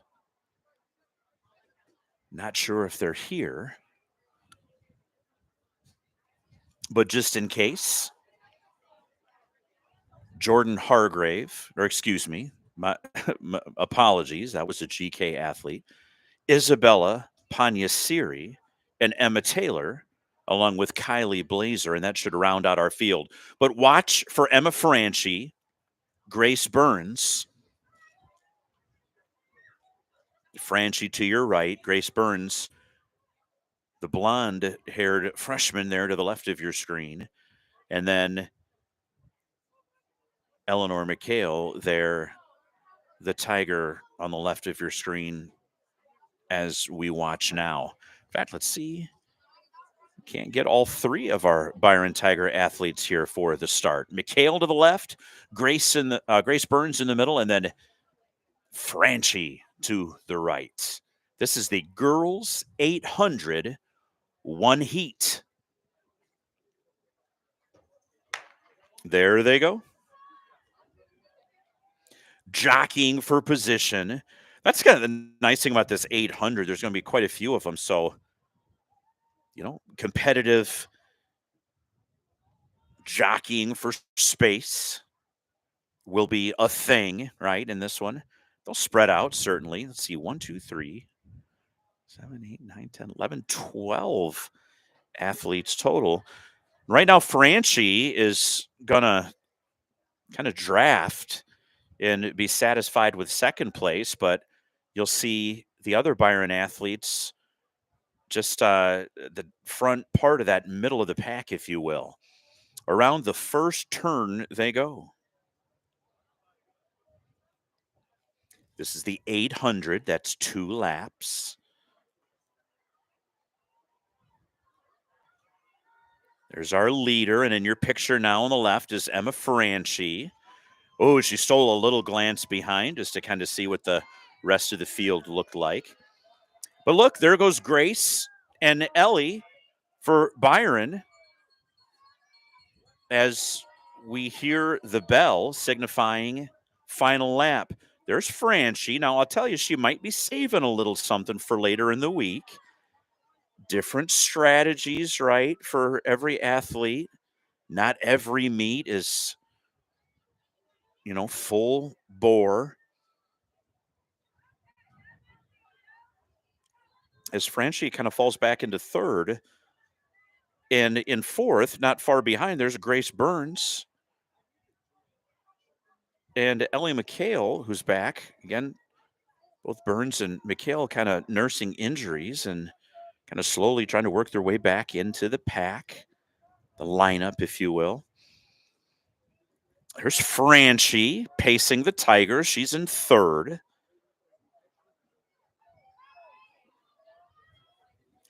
And this is going to be over here soon. So if you were up for a moment, you're going to want to watch the finish. There's our leader. Okay. There's second place. So it's going to be a battle for third. Let's see if Franchi can hold on. Franchi, Burns, McHale, all of them in your picture. Let's see if Franchi can hold on here for third. It's going to be close. She's going to have work, and she does work. There goes Grace into your picture as well as Franchi's going to hold on for third. Burns is going to finish in fifth. And here comes McHale, who, after a strong performance, will finish in seventh.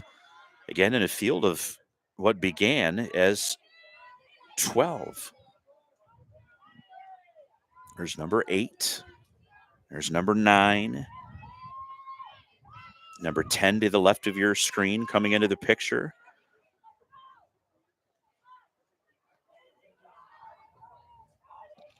The 800. I imagine McHale, Burns, and Franchi may agree, but in my humble opinion, the most difficult of all of the events on the track. Very difficult to pace yourself for an 800.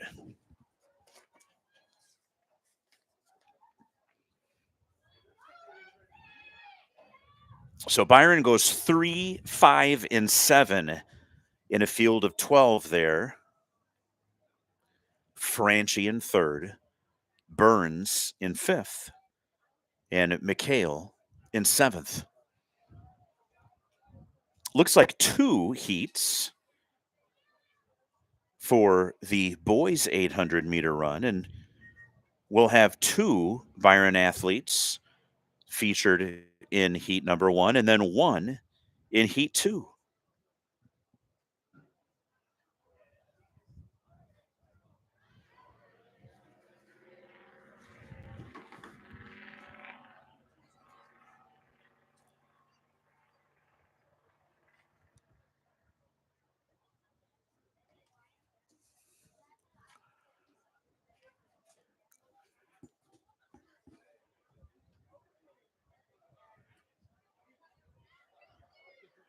Staying warm, these athletes. Micah Somebody's got a Bears hat. You'd think it was football season. It's cold, especially this time of night. It's a little after 6 o'clock, as you can see there from the scoreboard here in Genoa. All right, 2 Byron athletes in heat number 1 of 2. It's Joel Kirchner and Beckett Krall, the freshman.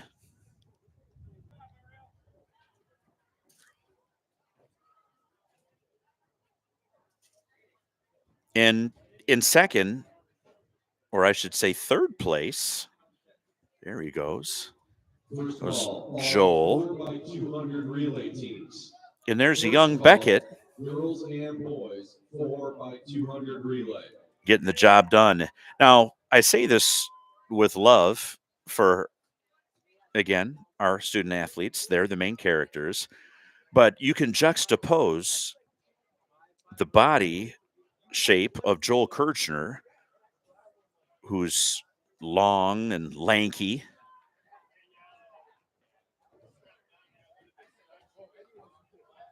There's Mr. Kirchner, bespectacled today.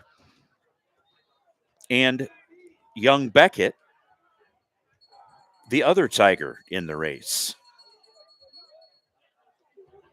Come on, buddy. That a baby. Man, I told you, running the 800. About as hard as it is apparently to use the camera, as I struggle with that, right? It's anyway, the 800's tough. And I'm proud of both of these young men.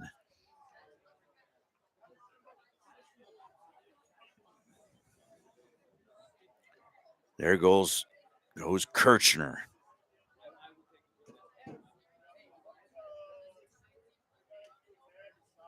There's Byron athletes. There's Coach Johnson. There's Nev. A baby. Giving each other some high fives. Oh, look at there. Here comes their crew of Tigers getting themselves ready to work. All right, back to the track. Here comes Joel, firmly in second, but he's got to have to work.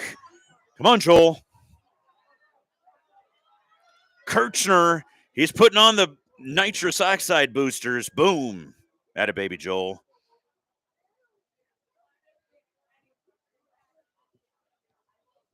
Proud of Joel there, getting a chance to run an 800. And tell you what, sometimes with these smaller meets, you're thinking, I just want to participate. But,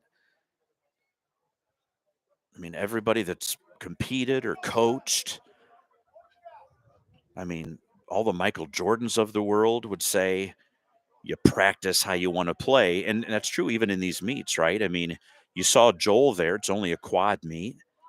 But I love to see the young man compete, which will not only earn him a second place in this heat, but makes a big statement for his teammates, makes a big statement for his own psyche that when the going gets tough, Kirchner is going to compete. His Krall comes in for Byron.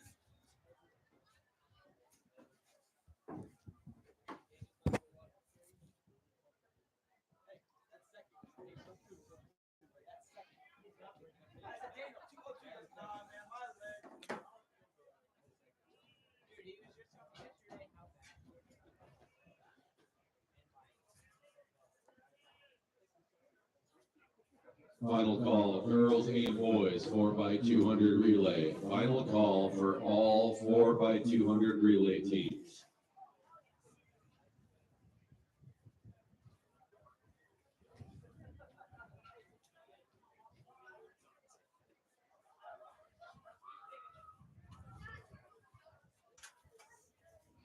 I'm looking ahead at 4x2. There's 3 Byron teams, and they're all going to be good. There's really no A team. Elena Brandt, Brenna Hubbard, Amaya Gallegos, Malia Morton.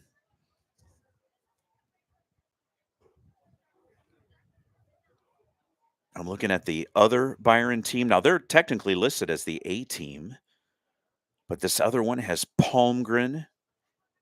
So that's Skylar Palmgren, Nev Schilling.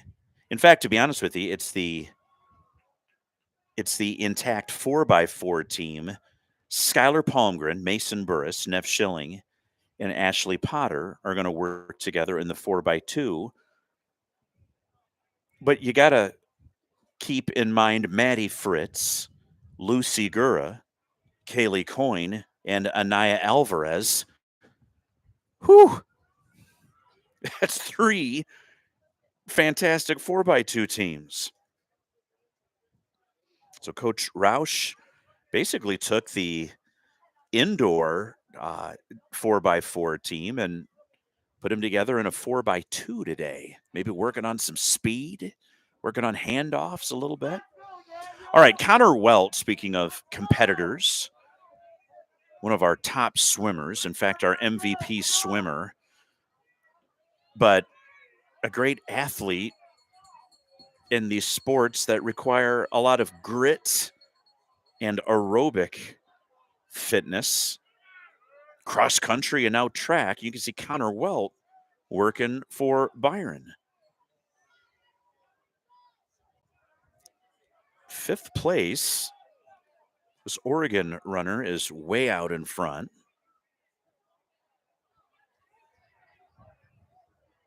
You can see Welt there to the right of your screen.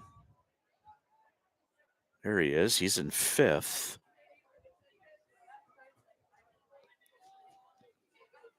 Now, Welt, I've seen it firsthand in swim.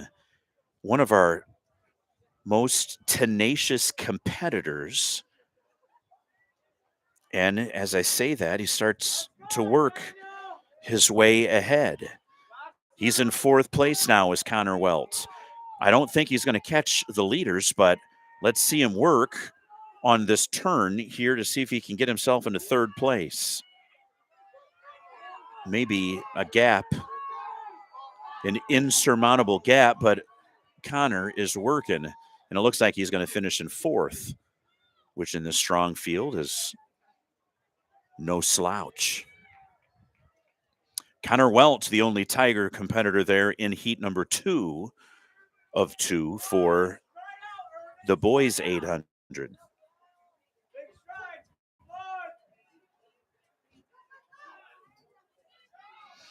I believe that was Daniel Gonzalez that took the heat there for Oregon. Came in with a time of 2:03 and lived up to his top billing, taking the heat. But a nice job finishing in 4th there for Byron's Connor Welt.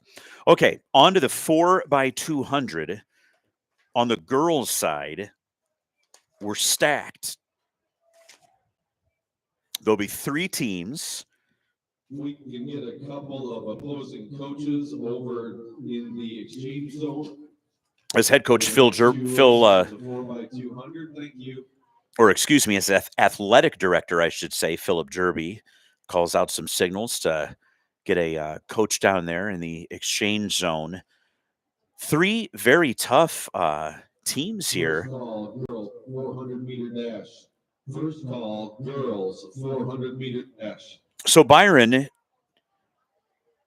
is going to have Elena Brandt, Brenna Hubbard, Amaya Gallegos, and Malia Morton. Again, the indoor 4x400 team, and so far the outdoor 4x400 team. This team that just missed going downstate for indoor state, going into like the last weekend. In fact, Byron competed on a Friday. Don't know if anybody recalls. I always love this journey, by the way, as you know, the anchor and second legs make their way back into that corner. But yeah, the intact Byron 4x4 team was solidly, well, perhaps precariously is the word I'm looking for, in the top 12, and they were bumped out of the top 12 and just barely missed a berth to the state meet by hundredths of a second. Or at least that's the way I remember it. Anyway, that's Skylar Palmgren, Mason Burris, Nev Schilling, and Ashley Potter. But don't count out Maddie Fritz, Lucy Gura, who ran for Burris, by the way, this Saturday in the 4x400 in Oregon, Kaylee Coyne, and Anaya Alvarez. So 3 very strong teams in the meet for Byron. And I don't think GK is going to have their A team running. Let's see. Yeah. Okay, they had 6 listed there, so I'm not sure who they're going to have run. But anyway, keep your eyes on the Tigers. Getting things started in Group A, Elena Brandt. Group B, Skylar Palmgren. And Group C, Maddie Fritz.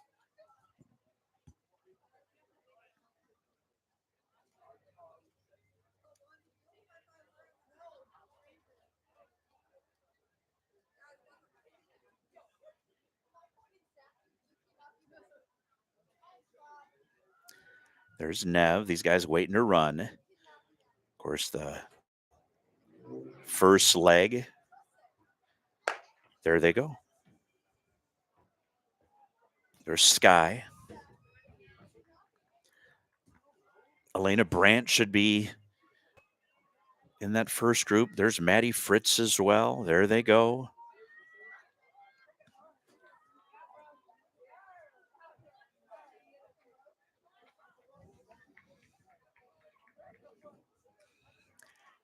Any one of these Byron teams could get the job done.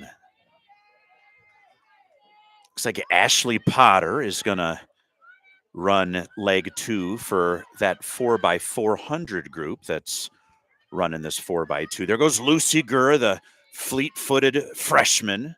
There's Brenna Hubbard, another quick freshman as well. All right, we got a ball game.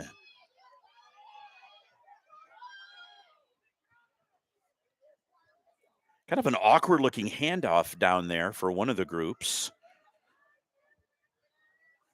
I think you can always tell when Nev Schilling, excuse me, is out there.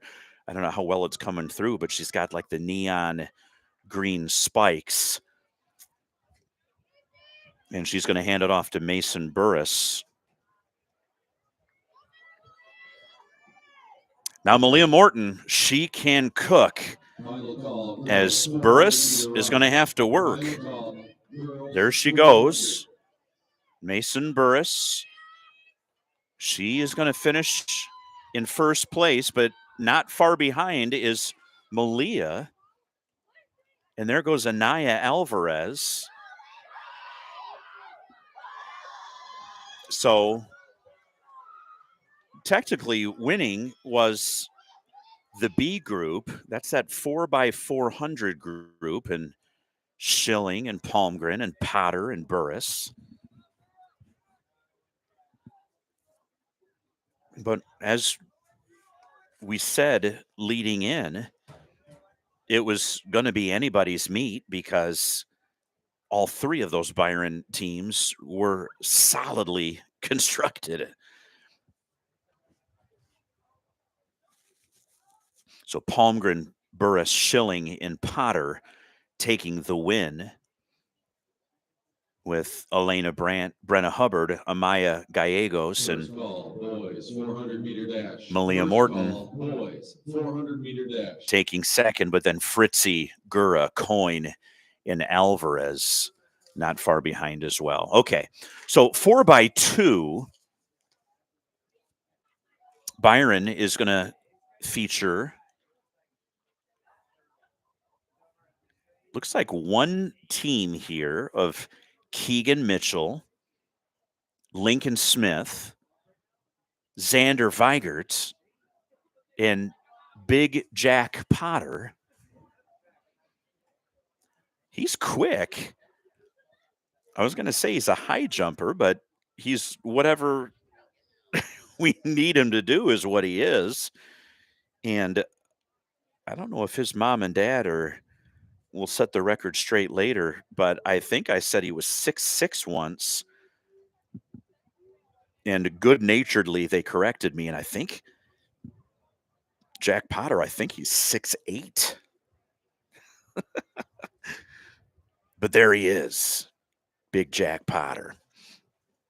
All right.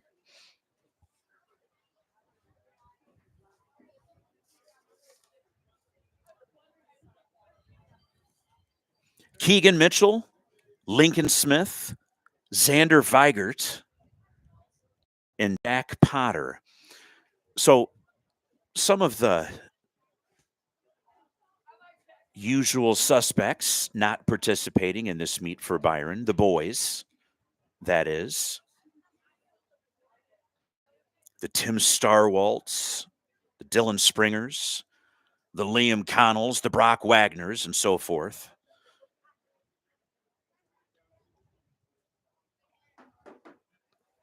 Taking the day off, I don't know. Guys can tell me later if, hey, Burris, we got a workout in, don't you worry. Anyway, not participating, though, in the meet.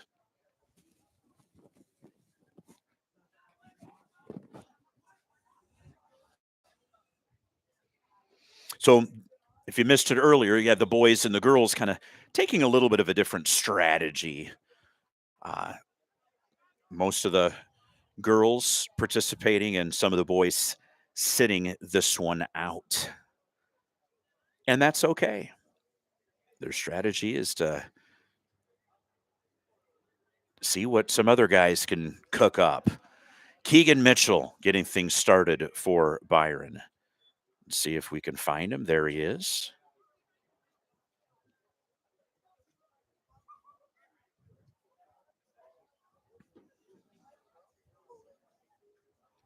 Again, thanks to the Byron Boosters. Recently awarded us some money so we can upgrade our equipment.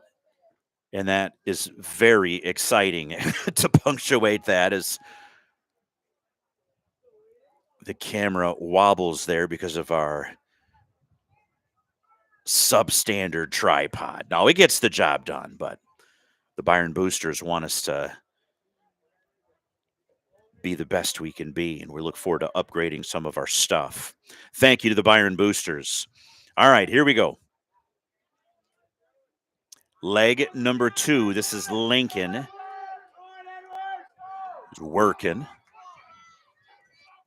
Here's another kind of neat thing is that when you're a coach, you got your hands full coaching, right? You're out there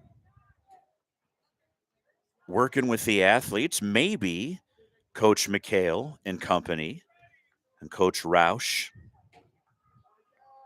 and company will be able to use this as a training tool. Maybe. McHale, are you watching? Taking notes? Checking the form? Checking the exchanges?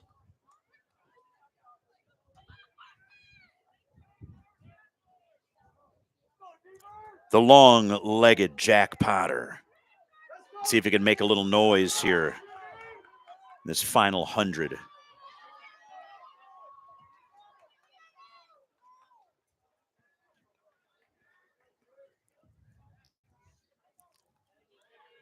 Not sure Potter sprinted across the finish line there, so it'll be hard to make sense of his form down the stretch. I'll let the coaches be the judge of that later. Meanwhile, on to the 400. Yeah, and I like the approach here because Gabby Northrup, she's going to run the 400 for Byron. Her focus is usually longer distances, and As an old baseball, softball coach, I remember the days of players, that might play another position going, Coach, can I play third base today? Coach, can I catch?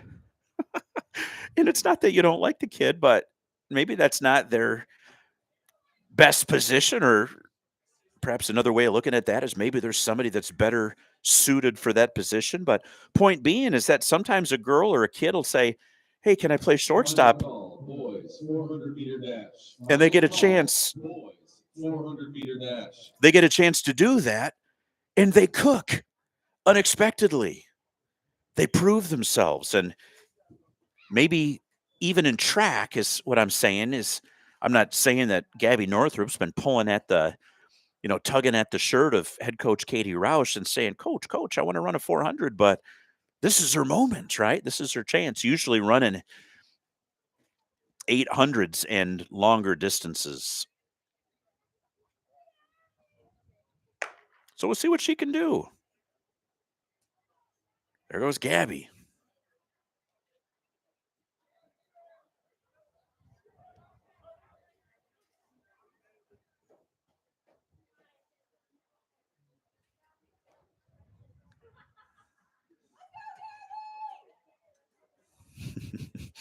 Let's go, Gabby. I recognize that voice.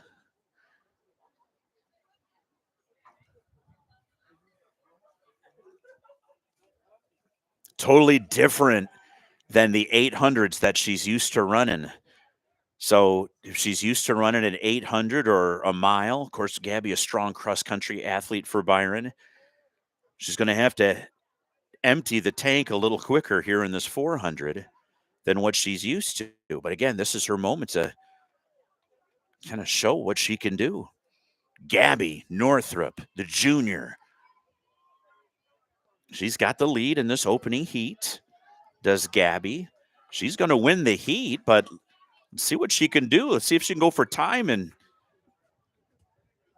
put a little pressure on some of our normal 400 runners, if you will. And across the finish line, first place in this heat goes Gabby Northrup.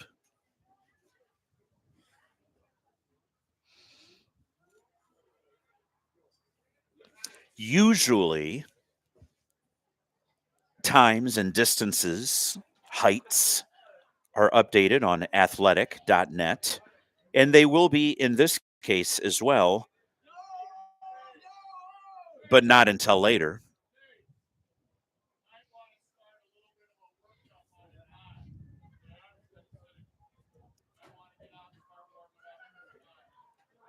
Philip Jerby, by the way, the athletic director of these Genoa Kingston Cogs, focuses on running a tight meet, which means that he sacrifices getting athletic.net updated in the time frame that most people would wish for. Does that make sense? To be perfectly honest, I'd much rather they run a tight meet. And with all due respect to these athletes, we love supporting them, but these track meets are never ending, figuratively speaking.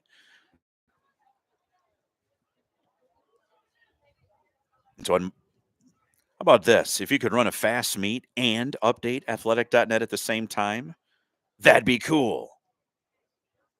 But if you had to sacrifice one, I'd much rather you run a tight and quick meet.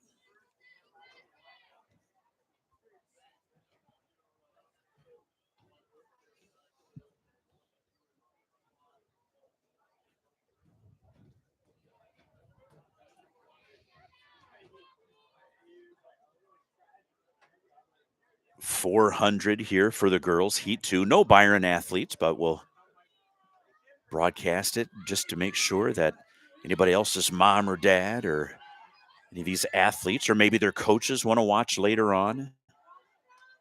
Get some feedback on how your form looks and how you did.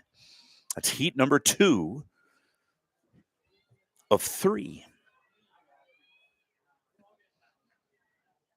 Ashley Potter would be our normal 400 runner. She did not participate today. Or let me rephrase that. She's participating in quite a bit, just not the 400.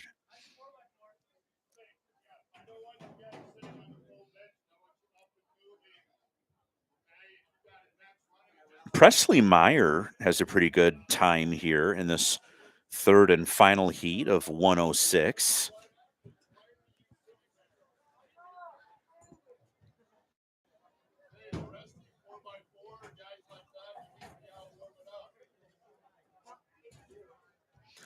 Coach Spratt for Oregon trying to get some of his athletes out there to warm up. What happens at these meets when you're waiting for your turn, you have a tendency to kind of sit around under a blanket on the bleachers, and you can see the time, 6:35. I mean, this meet's been going on for 2 hours. You kind of have a tendency to get under the blanket. Let's call it a blankie in this context. You get under the blankie and you don't want to move. And Coach Spratt down there for Oregon, one of the coaches, trying to get some of the boys up out of their seat and get themselves warmed up because it's a little bit colder. There's the old adage, it's a little bit later than you thought, right? It's a little bit colder than you think. All right, heat 3 of 3. This girls 400. All right, we'll check ahead. No Byron athletes in this heat, by the way. So we'll check ahead and make note that there's a couple of boys coming up. And so Saturday at the meet, it was Joel Kirchner. There's that Genoa Kingston athlete, by the way. Came in with a time of 106. Joel Kirchner, Easton Burris, and Wyatt King, who finished with a time of 57 something. And none of those will participate today. Instead, Avon Pendergrass, Xander Lindquist in heat number 1. Jacob Lawver will go for Byron in heat number 2, and then no Tiger athletes in the third and final heat of 3.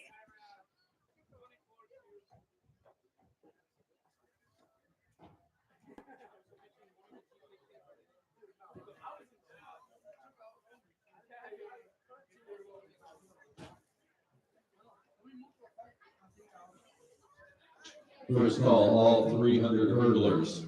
First call, all 300 hurdlers, girls and boys. Hurdlers, you are going to check. All right, Pendergrass and Lindquist competing for the Tigers. Going on right now, and we want to make sure that you don't correspond with them. There you go, lane 1. I think that's Pendergrass there.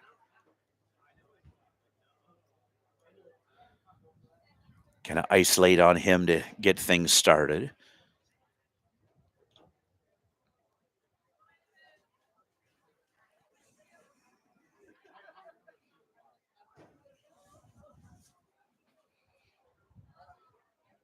Lindquist looks to be in lane 6. He is out there. Meanwhile, there goes Avon in lane 1. Again, Lindquist in lane 6, Pendergrass in lane 1 for the Tigers.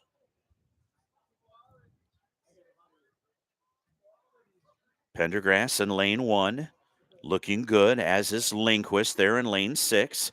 Pendergrass on the inside. He's going to be in good shape here coming into this turn. There's Avon in that inside lane. Lindquist fading a little bit in lane 6. Here comes Avon Pendergrass.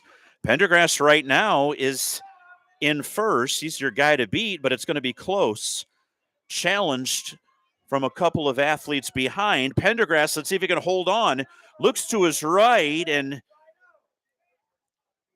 will finish up in second. There goes Lindquist out of lane 6. Comes across. I tell you, everybody's eyes open up for a 400 younger athlete. So I can do that. And Both of these gentlemen did an outstanding job. It's a little harder to hold on for dear life after over a minute of running. But Pendergrass and Lindquist got a little taste of the 400 today.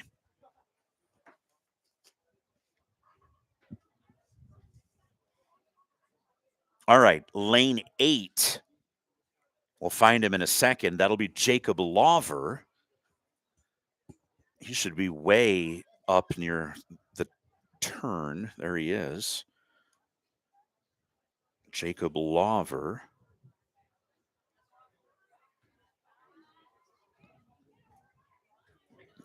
Lawver, who had a great football season, was on the basketball team as well, and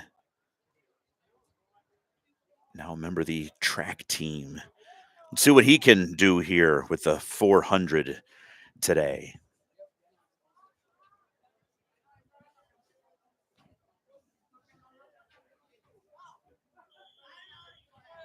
All right, Lawver.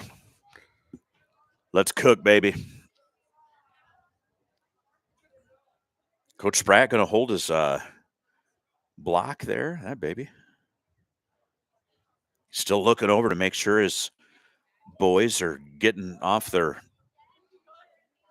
rears and getting warmed up. I don't know if you heard him on the mic earlier, but he was trying to coax some of his guys to get loose, get warm. All right, Lawver out of that far lane 8. It's going to look like he's way ahead to start off. And to be quite frank, he is, but things will kind of even out, right, in this turn. Unless Lawver can hold off the pack. He's looking pretty good right now, though, is Jacob Lawver.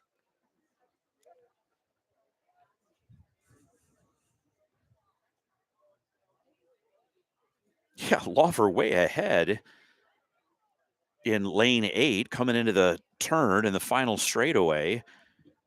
That a babe. Lawver is the class of Heat 2. Come on, Lawver.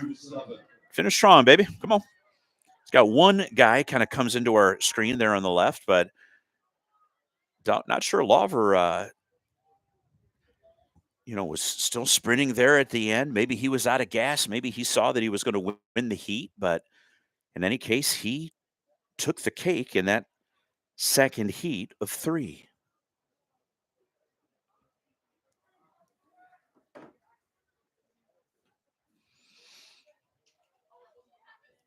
All right. Assuming these guys are all here, we've got some pretty fast runners in this third heat.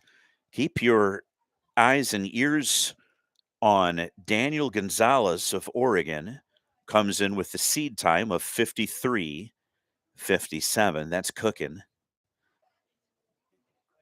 But what about Rock Falls's Anthony Valdivia? 52:64. That's fast. Philip Griffith, also from Rock Falls, 55.8. Connor South of Rock Falls, 58.9.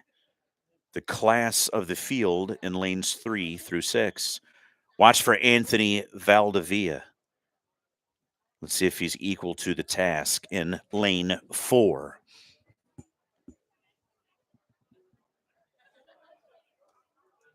So some of the guys for Byron, if you normally run the 400 or maybe part of that 400 relay team, some of our guys not here today and you're watching this later, you got to keep these Rock Falls athletes in your sights because they can cook.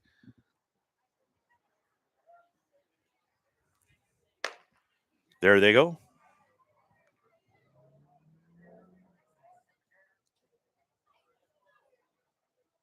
I don't think they all started. Got 5 guys in the field.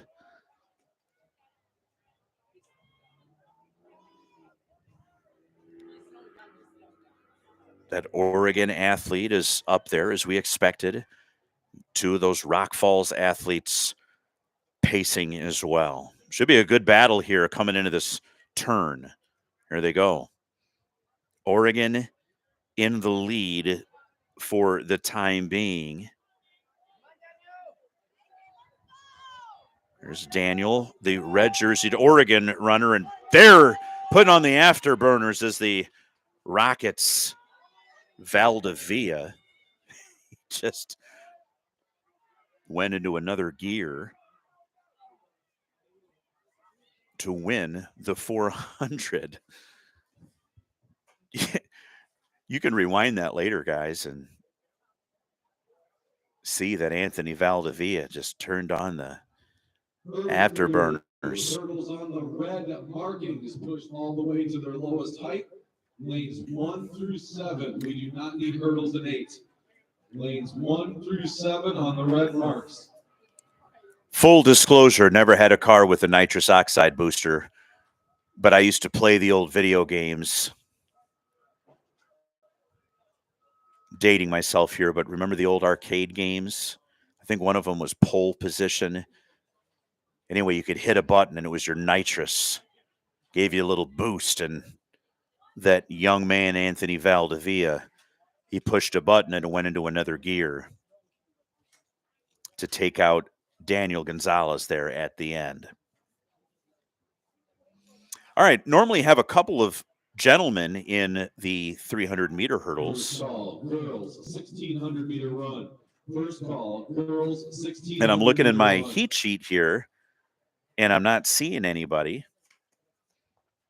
So Hunter Haas, Liam Connell, maybe Brock Wagner, not participating this afternoon, but the 300-meter hurdles getting set up. No girls either for Byron in the girls' 300-meter hurdle race. Middle crew, we have 3 heats of hurdles, 1 for the girls, 2 for the boys. When the girls go by, leave the hurdles on the red marks, but go up 2 clicks. Right now, they should be all the way down. See what I mean? Mr. Jerby, he's calling out signals there, trying to keep things moving, commanding that the hurdles stay in place for the boys. Just move them up 2 clicks. That's how we keep things moving in Genoa.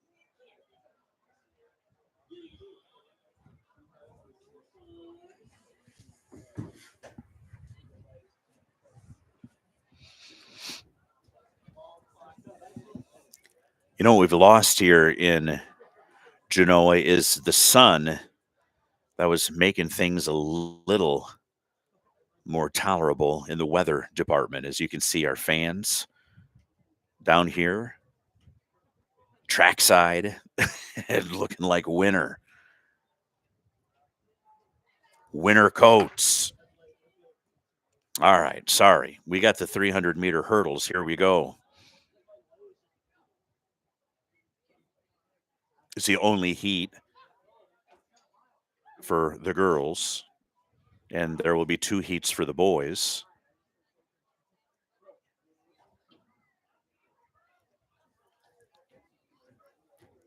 Mix of agility and speed.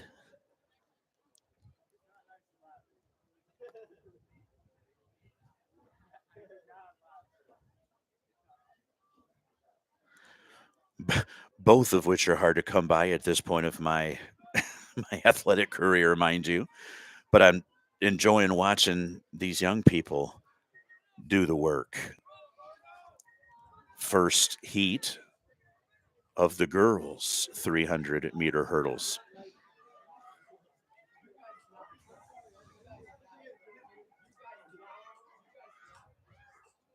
Byron baseball won big today, by the way, so that's good news.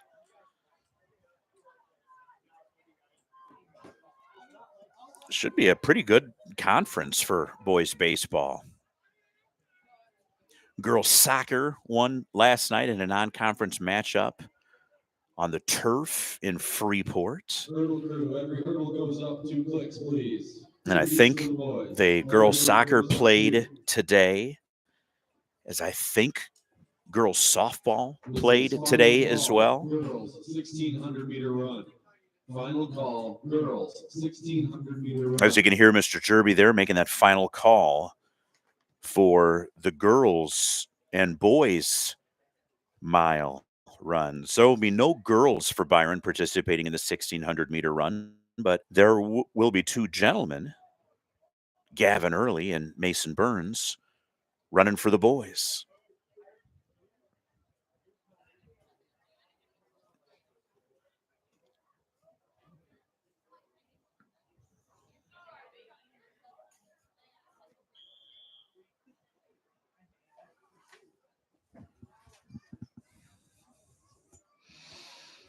All right. Ooh, there's a little bit of sun. You can see coaches and athletes. As you're watching this a little bit later on, you'll be reminded that there's a little bit of sun poking through at the late stages of the meet today.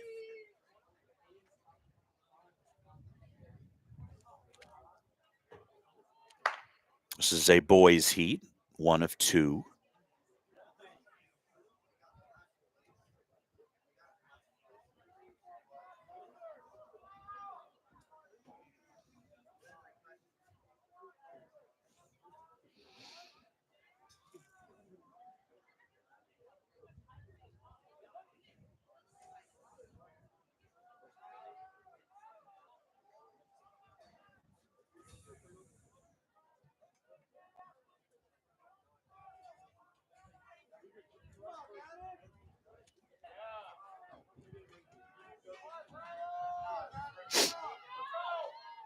There's a young man that deserves the attention of our camera, who's ran a fantastic first heat.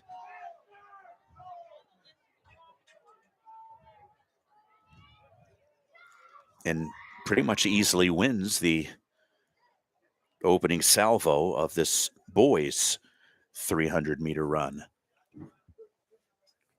People coming in and out of the broadcast, you're always welcome to leave us a note in the chat.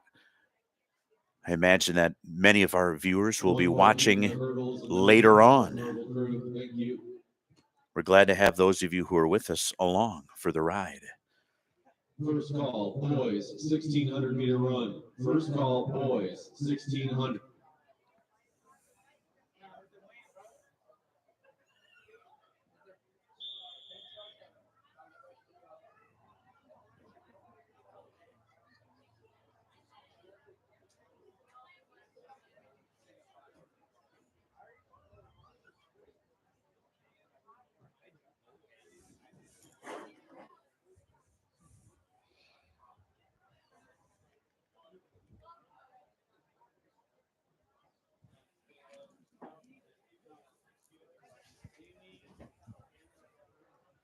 All right, this will be heat 2 of 2, then on to the mile.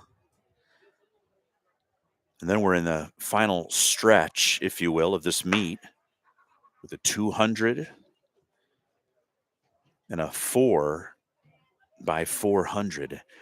And interestingly, for the girls anyway, some of our top 4 by 400-meter relay teammates will be running in the 200.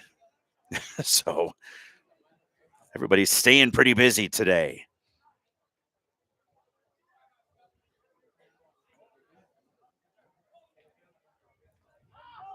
To come into the final stretch.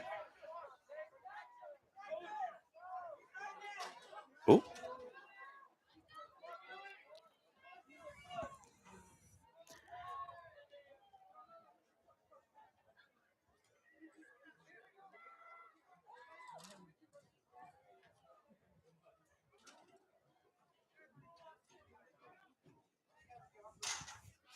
All right, they'll clear the hurdles from the track. We're done with those for today.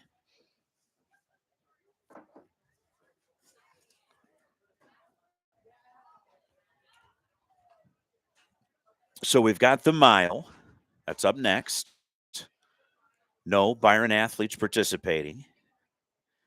But it looks like a field of 8.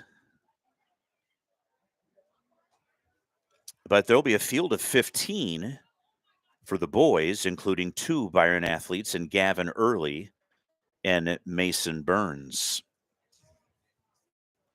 I'm going to put my headset down and let these guys go to work. And we'll be back for the boys' mile and then the very exciting girls and boys 200-meter dash. And then, of course, we'll finish things up with the 4x400. Here's the girls' mile.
Come on.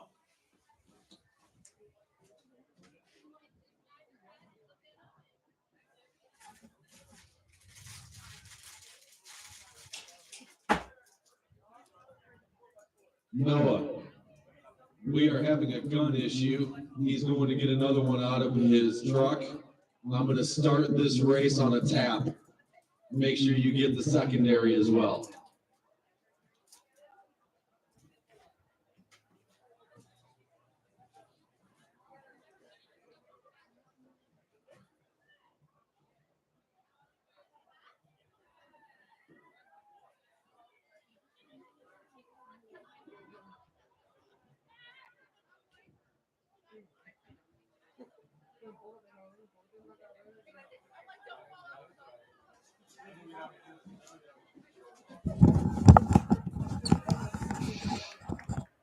All right, I had to take a little break. And meanwhile, I was wondering, why aren't they starting this mile? And then you may have heard in the meantime the voice on the PA, Philip Jerby, telling us that the gun, the starting gun, had a little problem, and there's a backup in the starter's truck. Now I'm going to be a wise guy. Easy for me to say, but you might have brought it with you. But hey, having it in the truck is better than not having it at having it at all. Hey, I'm getting a little silly here at this late stage of the day. I mean, you get to work at 7:30 and almost 12 hours later, I'm getting a little slap happy. Anyway, we got her going.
This is the girls' mile.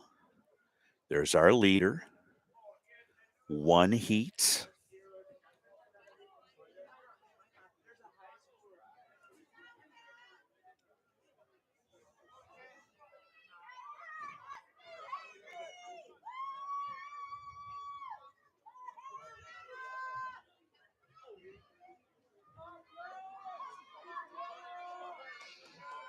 A couple of Genoa Kingston athletes there. All right, we'll come back and watch our leader.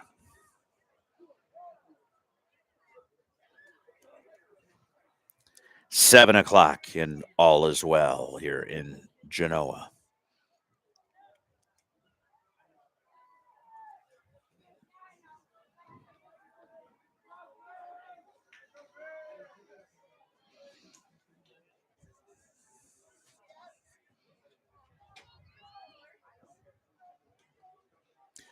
Yep, so there's our leader, a couple teammates, not far behind, just a couple of seconds. This girls' 1,600-meter run.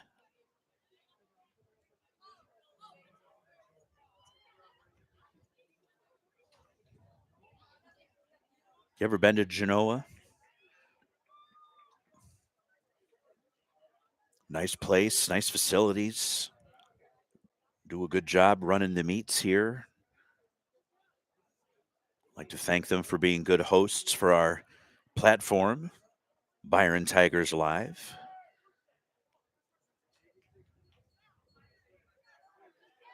All right, there's our leader. Listen for the bell to signify final lap.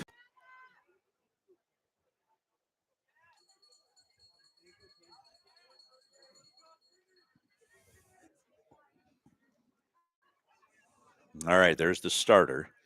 Hey, if he watches this later, you have every right to say, hey, man, I didn't need any of your lip earlier saying I should have brought the backup starter's gun with me out. But you know what? You're doing a great job. We really didn't skip much of a beat. Jerby started this one without a gun. He tapped the device.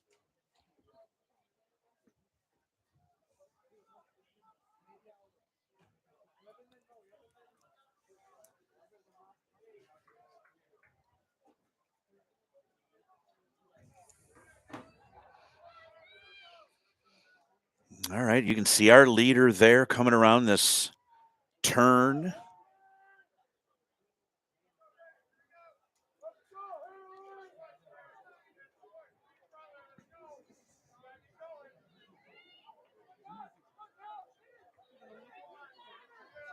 Coach is calling commands to finish strong, go for time, right? Everybody in this meet with a little bit of a different strategy as far as what they hope to get out of it, what they hope to learn, what they hope to accomplish. And again, for many athletes today, just kind of getting some baseline data on your times or your heights or your distances. She ran a fantastic race to the young lady there from, I believe, Rock Falls. Here comes a teammate in a trio of Rockets. Go 1, 2, 3. I think that's that lone Rockford Christian athlete finishing in 4th. And then a couple of GK runners. Yeah, that's Haley West from Rockford Christian. Emma Peterson. Brenna Burlock and Kat Scott from Rock Falls. And then for GK, Helen Chamberlain, Hannah Walker, Grace Pena, and Grace Frederick, our field of girls. All right, let's get this boys going. Never know how long these are going to take. And it's been a long day, not least of which for our athletes as well. I was talking about being up and at work at 7. I mean, the kids have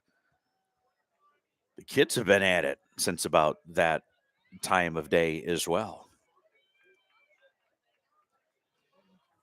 The difference, they're in their teens and I'm 25.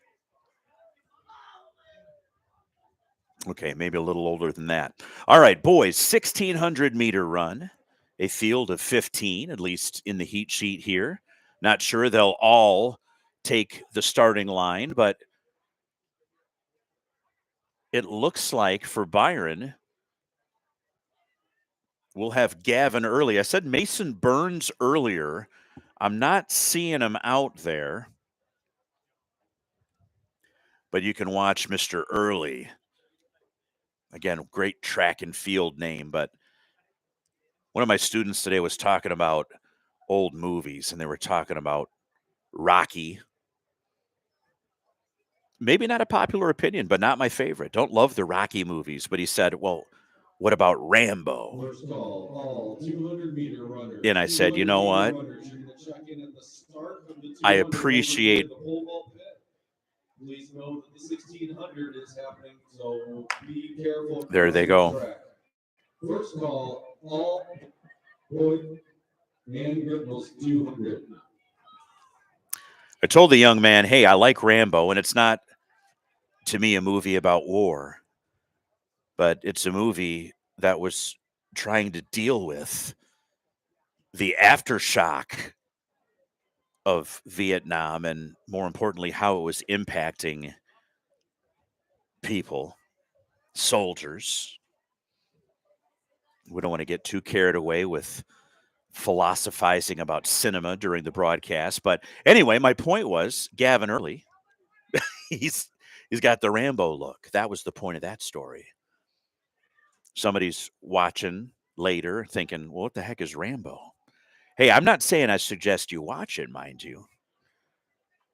It's a very personal choice, but I am saying that it's a good movie about the impact of Vietnam on soldiers. And in the movie, Rambo wore a headband a little bit like this, being sported here by Gavin Early.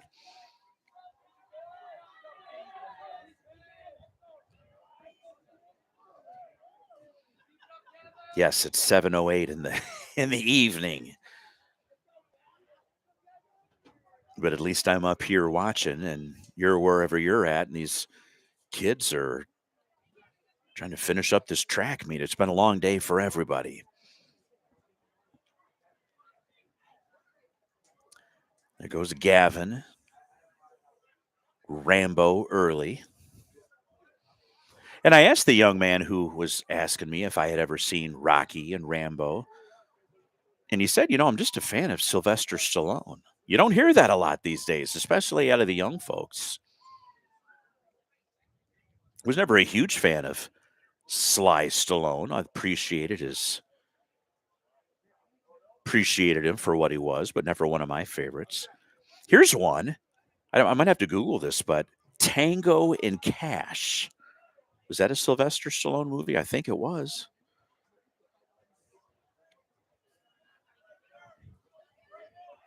I know I'm getting tired, but I don't think I'm going to do a Rocky impersonation for you. Final call, all 200-meter runners. Final call, all 200-meter runners, girls and boys. A lot of 200 runners coming up. And then we'll really be in the final stretch, right? Because, in fact, some of our athletes, Burris and Potter in particular, are going to turn right around and run the 4x4 as soon as their 200 is over. So, hey, a good meet to get a little strong. Hey, see what I did there? Getting strong now. Oh, Lord. That's a Rocky reference for anybody that has absolutely no idea what we're talking about at this late stage.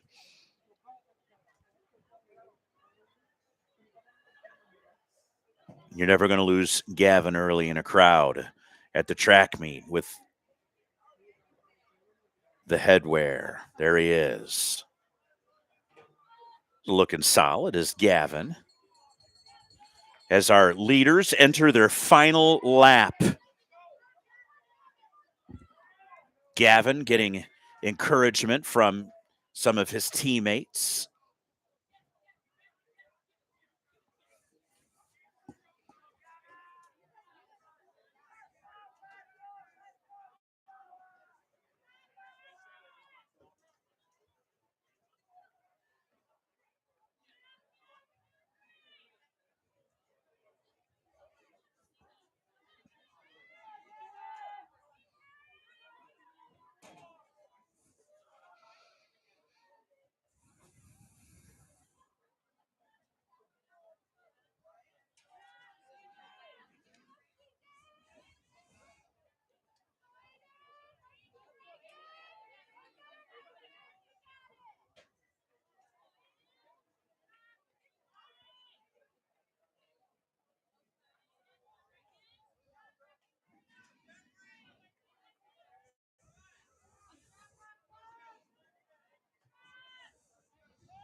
Gavin Early running through the streets of Philadelphia.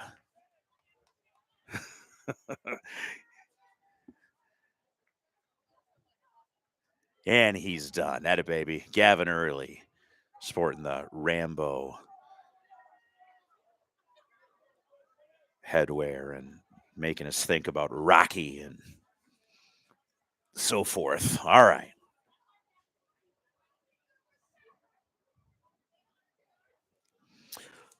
Let's see. Several heats of the girls' 200-meter dash. I sat down for a minute, and I'll move the camera here in just a second. But so let's see. Nev Schilling. Okay, with lots of our athletes from our 4x400 team are going to have to turn right around and run the 4x4 after this. At least they'll have a little bit of delay, right, with the boys coming after. And there will, by the way, be 6 heats for the boys. But in heat 1 here, we've got 2 Byron athletes, Nev Schilling, and then Addie Helms, a freshman, more of a distance runner. But again, that's what this meet is all about, right? Giving people a chance to see what they can do. So Nev Schilling, no stranger to the 200 over the years. But then Addie Helms, a fine cross-country athlete and distance runner for Byron, seeing if she can carve out a niche on the track in the 200. Lucy Gura, Mason Burris, Ashley Potter in heat 3. Or excuse me, in heat 2.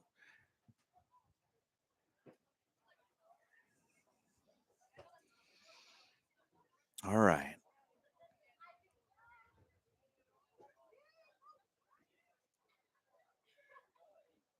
There's the staging area for the 200. You can see, talking things over. We're at the 3-hour mark of our broadcast, by the way. You may not have been around for that long, but I have. And it's a beautiful night, and it's okay, because we get a chance to watch our Byron Tiger athletes do their thing.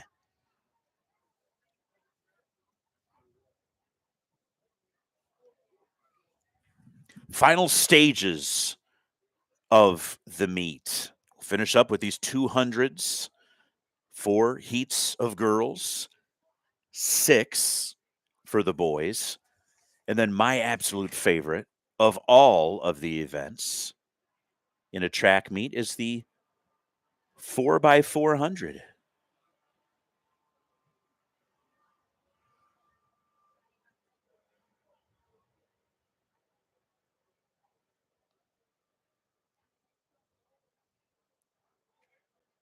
Interesting.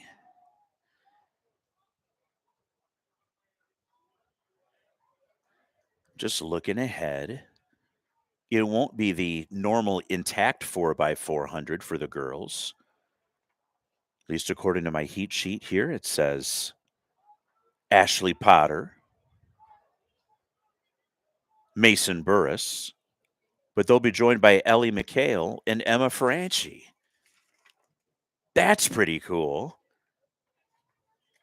They're all sophomores. First call, 4x400 relay. This is the first call for the 1600 relay. Okay, so it looks like Skylar and Nev will be done after this 200, unless any changes have been made. And then there's another Byron team in the 4x4 of Gabby Northrup, Addie Helms, Grace Burns, and then Aura Martin will be participating. Okay. We get a little ahead of ourselves, though. This is the 200. This will be exciting. Another one of my favorite events. I love the 200. The 100 is over a little too quickly for my tastes. I mean, who doesn't like watching Noah Lyles and Sha'Carri Richardson and whatnot? But the 200 is my sweet spot for the sprints, but I love the 4x4. Anyway, all right, here's Heat 1. Nev Schilling and Addie Helms should be participating. I see Nev Schilling throws the jacket off and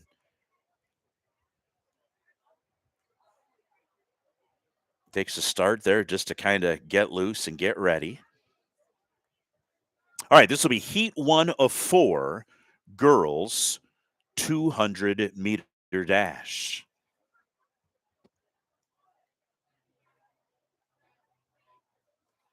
200's always fun because they start in the curve and they finish up on the straightaway. It's exciting. A little bit of a different vibe than the indoor 200, right?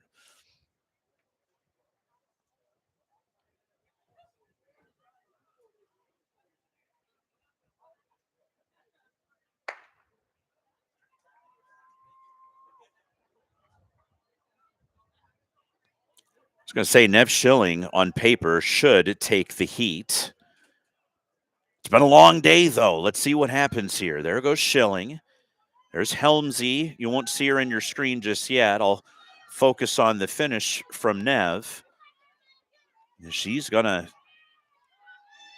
be the class of heat number 1, but into your picture, there comes Helmsy. Hi, babe.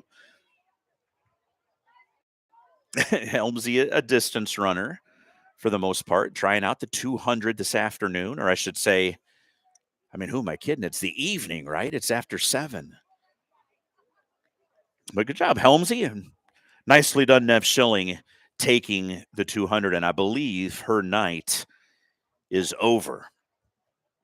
Meanwhile, a trio of Tigers in this second heat, Lucy Gura, Mason Burris, and Ashley Potter.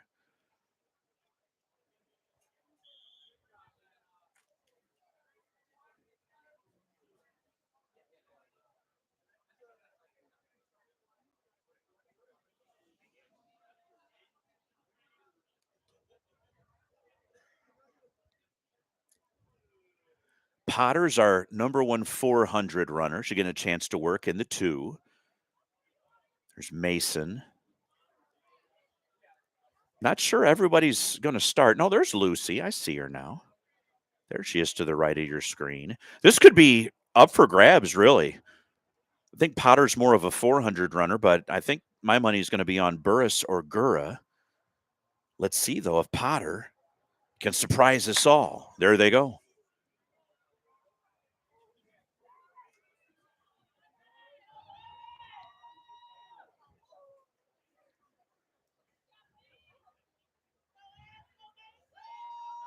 There's Mason. Ooh, Potter. Potter really working. There's Mason. And Gura. Burris is going to have to hold on, though, as here comes Gura. And Ashley Potter, she cooked in the 200. That a babe?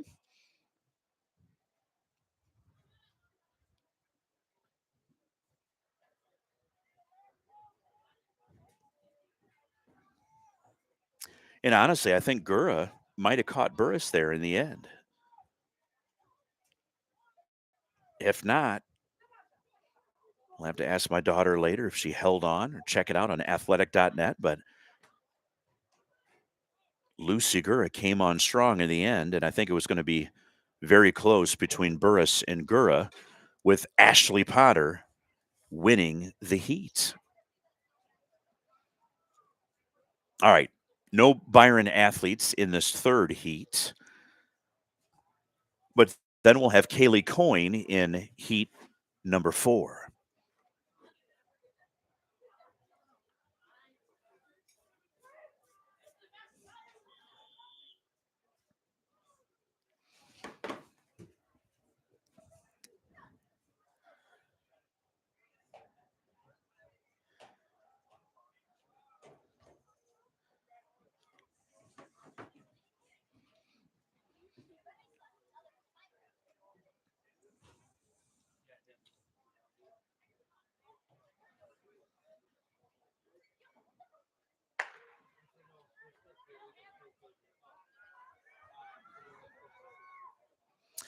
All right, this is heat 3 of 4.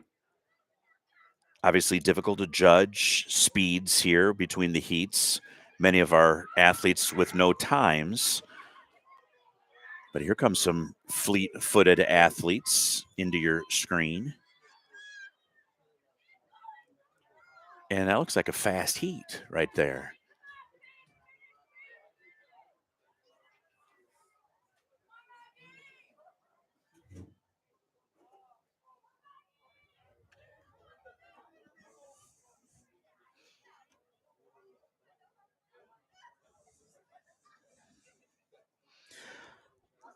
All right, let's look at some of these times. Jesse Fredrickson, by the way, from GK, has the best seed time. I note that Natasha Bianchi is not running today,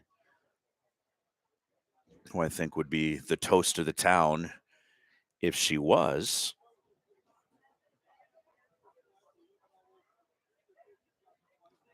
But this will be the 4th and final heat in this girls' 200.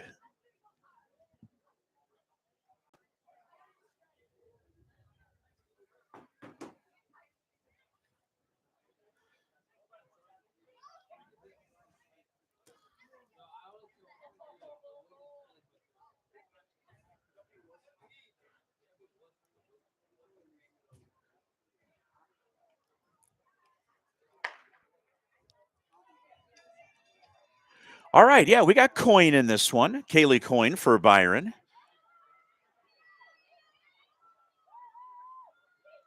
Final call, all 4x400 relay teams. Final call, There goes all Coyne. 4x400. And the rest of the field.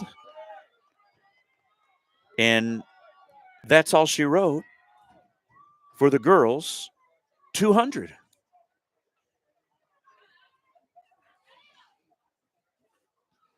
All right, many heats of the boys. We got in heat number 1, representing Byron, Wyatt King and Elliott Blash. Easton Burris, Keegan Mitchell, and Tyler Druin in heat 2. Dylan Dock in heat 3.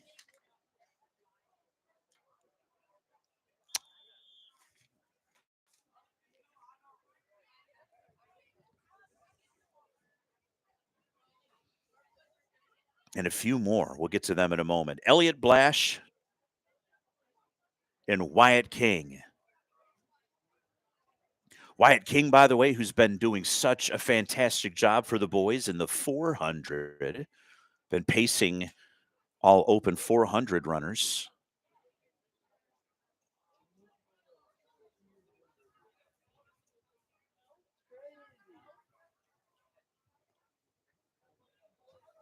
At least up to this point in the outdoor season, thinking back to some athletes that would run the 400 indoors. Meanwhile, this is the 200.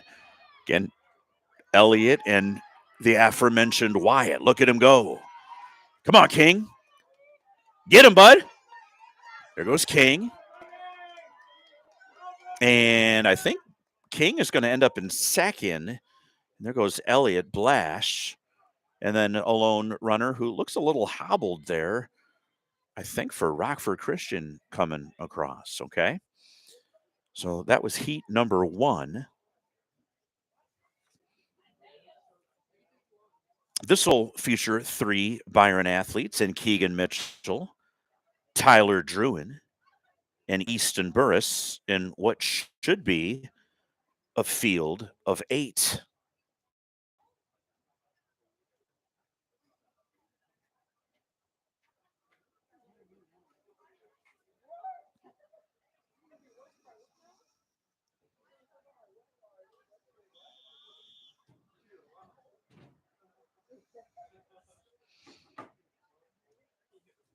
Burris, Mitchell, in Druin.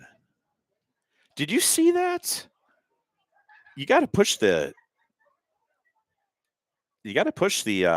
rewind button, and I could have sworn I saw this guy do a backflip. Rewind the tape and see if you saw what I saw. Anyway.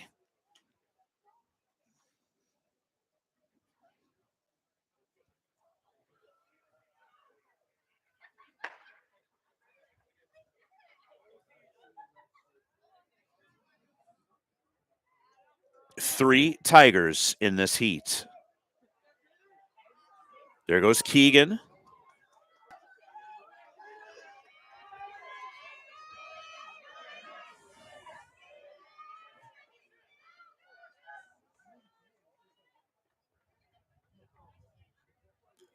Burris. I didn't see Druin. So maybe he was not participating.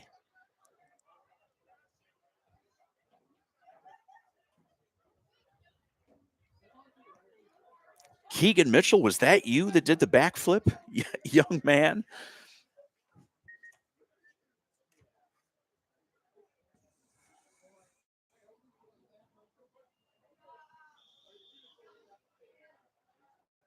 First call, banana.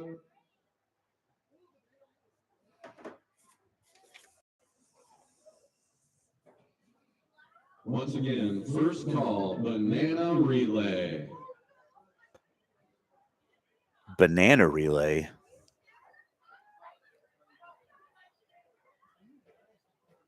I mean, it's 7:30 at night. Jerby, if you watch this later, that's okay. It's my own problem. I'm just getting tired. All right, back to work. Heat number 3, only 3 athletes participating. 1 Byron Tiger in Dylan Dock. He's on the inside. Dock, only a freshman. He's got work to do if he's going to hold on for second. It's going to be close. As Dock comes across, either in second or third, too close to call from my view up here in the press box. All right, that was the third of 6. We're still going with Byron athletes. I think this will be our final athlete in the 200. This is Noah Brock. He should be in lane 8. So watch for him on the outside as he comes through the turn. You'll see him on the inside next to the fence. And then I think there's no more Byron athletes in heats 5 or 6, although we'll keep the tape rolling. And again, maybe a coach or athlete later on will want to watch and see how they did. So we'll keep covering you. Meanwhile, that outside lane, Noah Brock, left of your picture.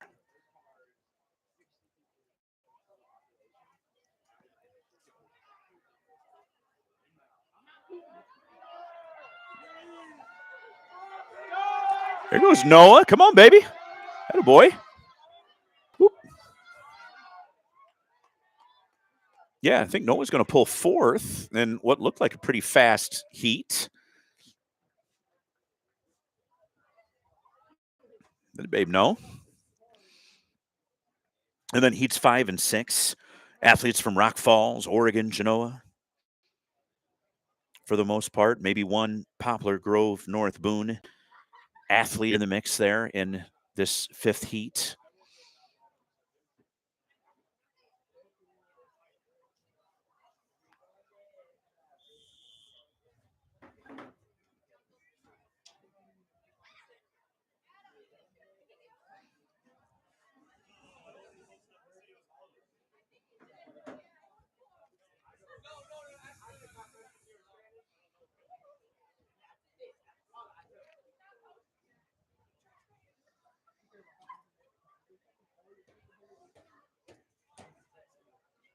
Heat 5 of 6.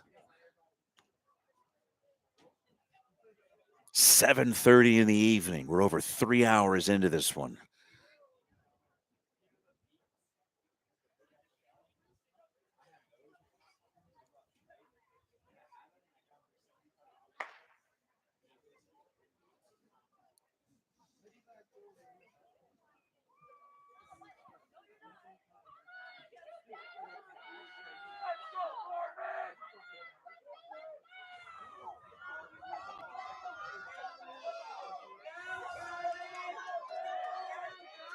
All right, I kind of hit my stride with the camera work there. It took me a while.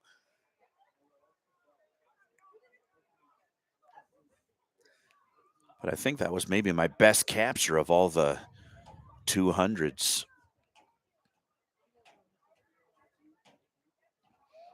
By the way, we'll be looking for student participants to take over this platform. I'm just getting it started. It's a labor of love here just to kind of get things rolling. And it may take us a while, by the way, but we'll eventually have some interested students to take over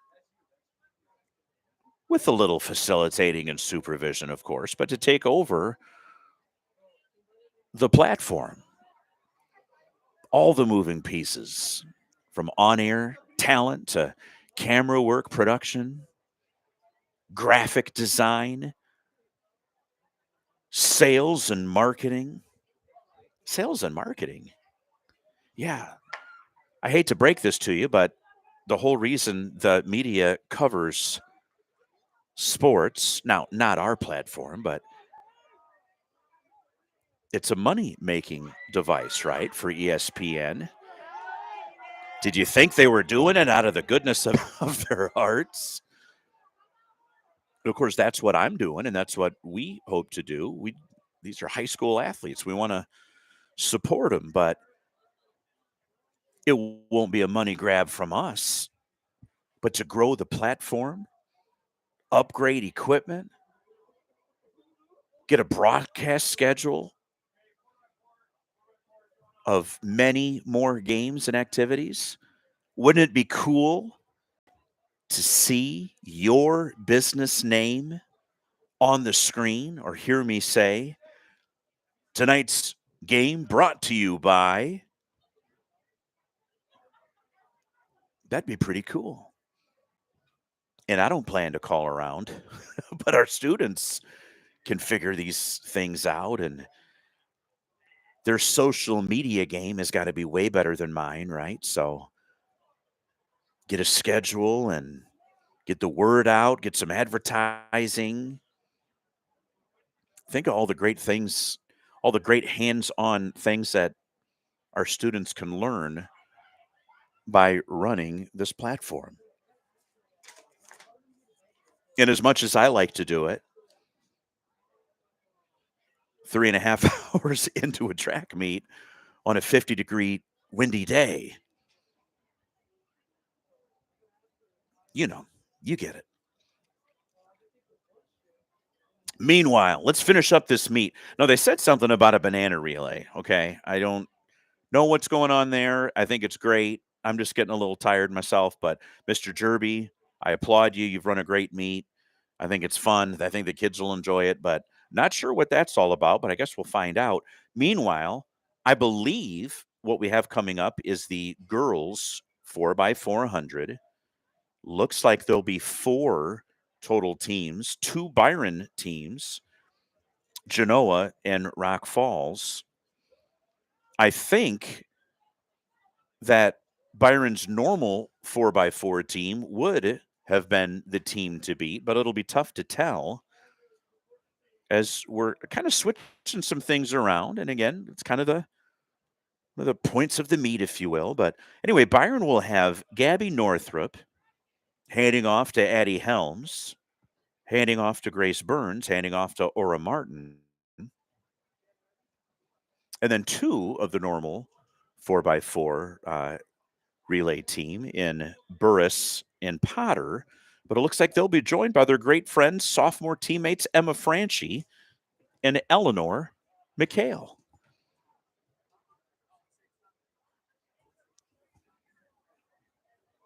You can see that the lights are starting to take effect here in Genoa.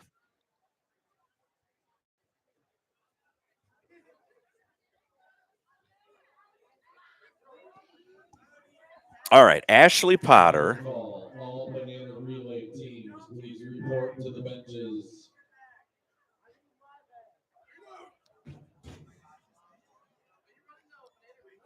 There's Ash.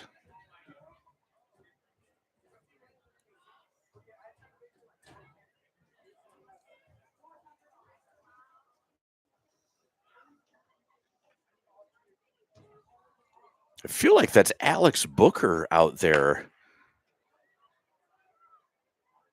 kind of holding the blocks there for somebody. Anyway, here we go. Gosh, Ashley Potter cooked in her 200. And there she is in this first 200 of this 4x4 off to the early lead. It's been a long day for these athletes participating in many events.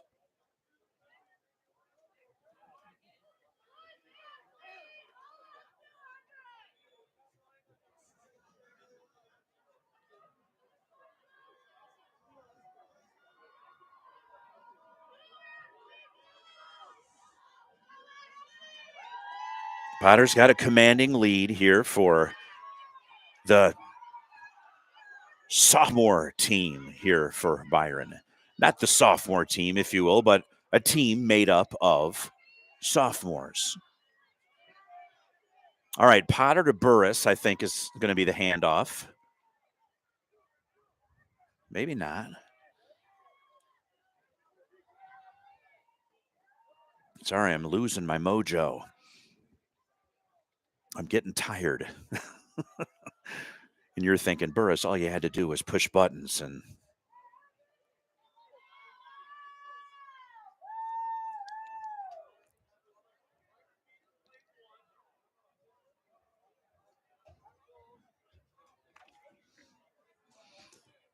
I can't tell if that's my daughter. She's going to kill me later. I can't see that far. I can't see that well anymore. Hey, speaking of, we're going to update our camera. It'll take us a while to find just the perfect one, a perfect fit for us. But the Byron boosters, I've said this many times. No, that's Emma Franchi. But they're going to help us update our equipment with the help of Byron 226. We're going to invest some money into this platform. We're going to update our equipment. And that's very exciting to think about, having an even better camera for your viewing pleasure.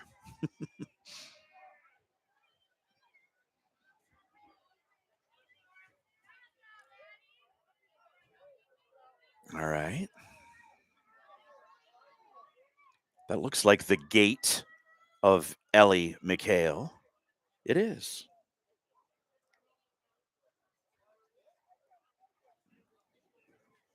Ooh, putting a little pressure on the Byron team. Here comes Rock Falls. Kind of breathing down the neck, figuratively speaking, of Ellie. She's still got a decent lead. But Rock Falls is putting a little something together here. There goes McHale. Had a baby. Good job. Ooh, look at Elle go. That a babe.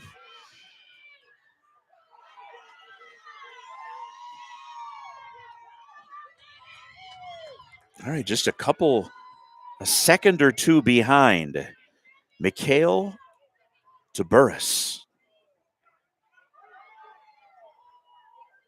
There's my daughter. I can tell now.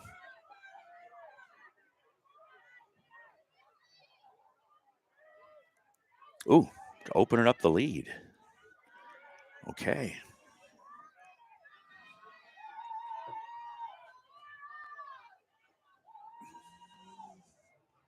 Got a kid.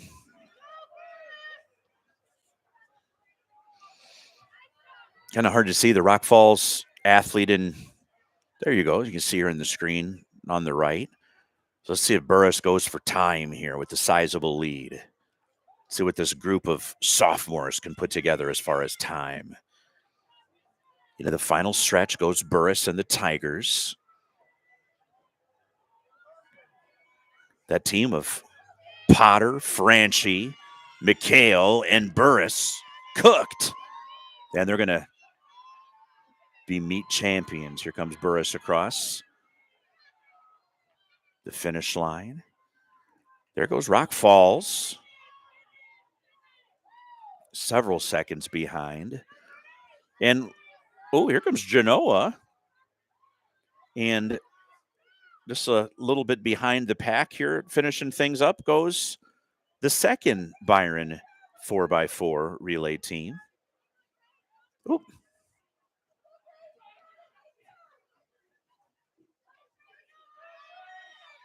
And that's Grace Burns. She's an athlete. She's a solid runner. Again, a little bit of an injury here. They took things nice and slow with Miss Burns, Miss McHale, several others, right? Didn't want to rush them back from an injury. And good to see them working and doing so well this evening. All right. Final event. Well, okay, sorry, the banana relay. Not sure what that is, and we're going to be perfectly honest. I may be packing up at that moment. But the last official event of our meet this evening is the boys 4x400 meter relay, and the Byron team features Noah Johnson, Beckett Crawl, Logan Grove, and Iñaki Paulino, and I'm looking here. I think there's going to be 8 teams. I think that's the only Byron relay team. All right, Noah Johnson, Beckett Crawl, Logan Grove, and Iñaki Paulino.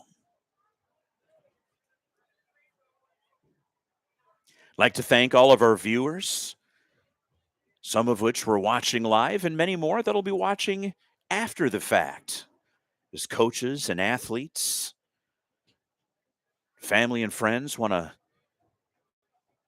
watch the meet, maybe get some feedback on your form, maybe relive the glory of the moments. We're glad to have all of you along as we grow this platform. 7:45 is the time. Again, special thanks to Philip Jervy Jerby and all the staff here at Genoa Kingston for being gracious hosts. Thank you to our special sponsors, not only tonight, but starting a relationship with the Byron Boosters. We're so glad to have them. And really, truly, it's not just this platform, but doing so much for our Byron students in the community. So special shout out to my friends, all of our friends at the Byron Boosters.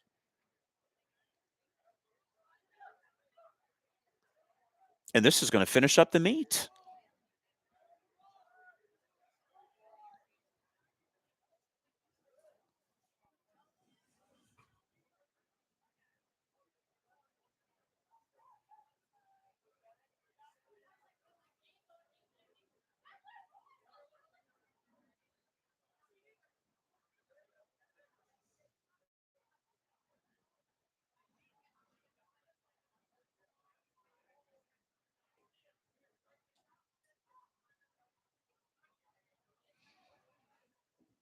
Waiting for them to get things going. Remember, you can check all of the results later on athletic.net. I feel badly that during the broadcast, I wasn't able to do what broadcasters do in the sense of giving you the score.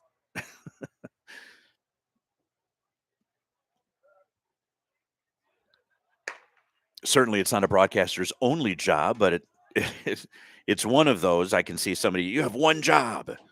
Tell us how they did. And I feel badly that I wasn't able to do that because I have literally no idea. I'm up here in the press box and they're down there. And many schools update athletic.net during, as Byron does, during the meet. And no criticism to our hosts here in Genoa Kingston, but their focus is on running the meet. And then Mr. Jerby or a member of his staff will enter the results a little bit later on. All right, looks like Oregon in the lead. Rock Falls, Genoa Kingston. And there's our Byron team coming in. Noah is going to hand it off to Beckett. Here goes Crawl. Ooh, a little bit of an awkward handoff. Not sure what happened there. Maybe it was clean if I were to see the replay, but on my screen here, it looked a little awkward. Anyway, there goes Beckett.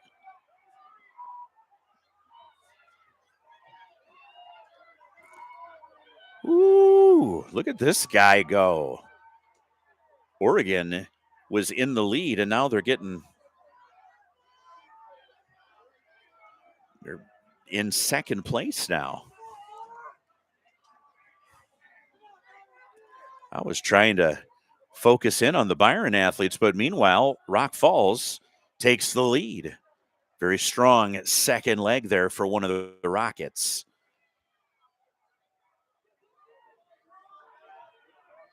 All right, let's find Beckett. There he is. There's the young man from Byron, the Byron freshman. Atta baby. There he goes. Holding on for dear life. Beckett, you got this, baby. Come on. He's hurting. That's a for those legs, for anybody's legs, that's a long ways, 400 meters. All right, Beckett, attaboy, hands it off, and there goes Logan. Meanwhile, look at Rock Falls Cook. They may end up lapping Byron, but we'll see. Not if Logan has anything to say about it, right?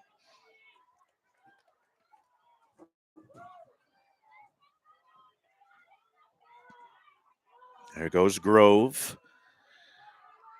All right, I'm going to scroll out just a little bit, zoom out, and you will see Rock Falls in your picture. That's the leader.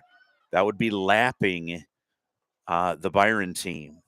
Meanwhile, here comes Logan into that far turn.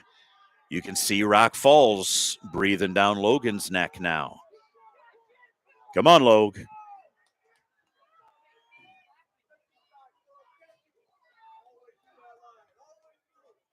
Coach trying to coax the Rock Falls athlete to catch him. And Rock Falls is in. Never did catch Logan, but they're 400 meters ahead of the Tigers.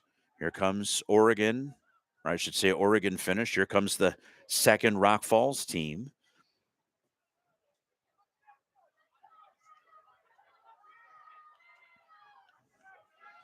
Again, thanks to the Byron Boosters for their support of all Byron students, but I feel like that's a phrase from the movie Casablanca.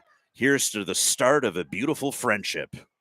Something along those lines, right? Anyway, the Byron Boosters, we thank them for their generous donation to our platform and for all that they do. Thanks to Mr. Jerby and the gracious hosts. Thanks to all of our coaches and athletes. And thanks to you for joining us on the broadcast, whether you were with us live, but undoubtedly the many more that we'll be watching later. We were glad to have you along as Iñaki Paulino comes in to finish the meet for the Tigers. Ladies and gentlemen, that is all she wrote. Apologies if there is a banana relay going on. You'll have to watch for that later on ESPN The Ocho because I'm cooked. I'm ready to call it a night. It's been a long day, and special shout out to our athletes, for which it was the longest day of all. All right, I see people going over there to watch the banana relay. You know what, doggone it? I don't know what this is. And if there's some shenanigans that are going to ensue, you know what? Doggone it. We came all this way. We might as well watch. We might as well watch the banana relay. Why not? Who knows? Maybe this will be the most exciting thing from the entire night. I don't know what's happening, but something is about to happen.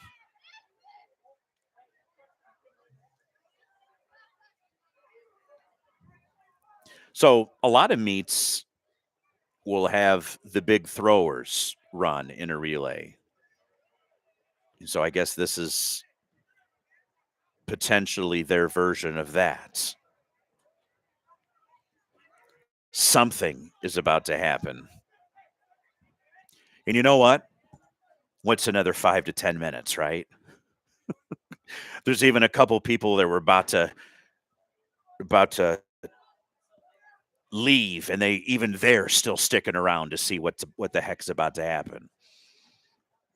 All right, sometimes this will be the big boys, the big discus guys, the big shot throwers, right?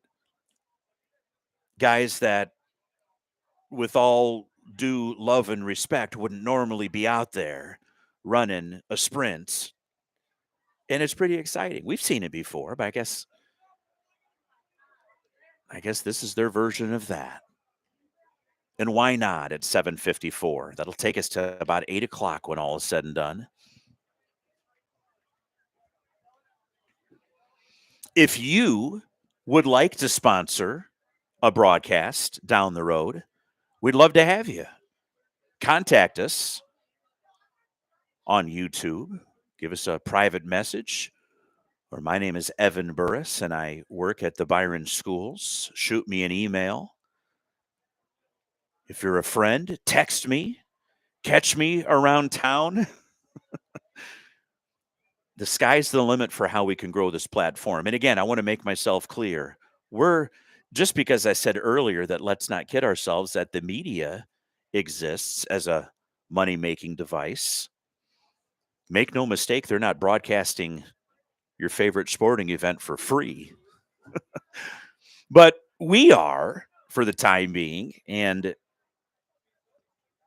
if we did, and we do eventually plan to have sponsors, but we'd love to have you, not so we can grow wealthy, but so we can continue to grow the platform, right? And a symbiotic relationship.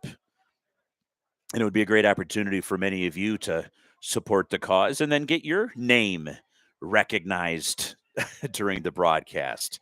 Oh, dear Lord.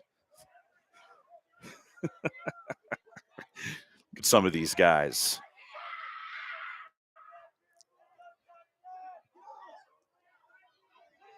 All right. It looks like this is going to be a 4x1.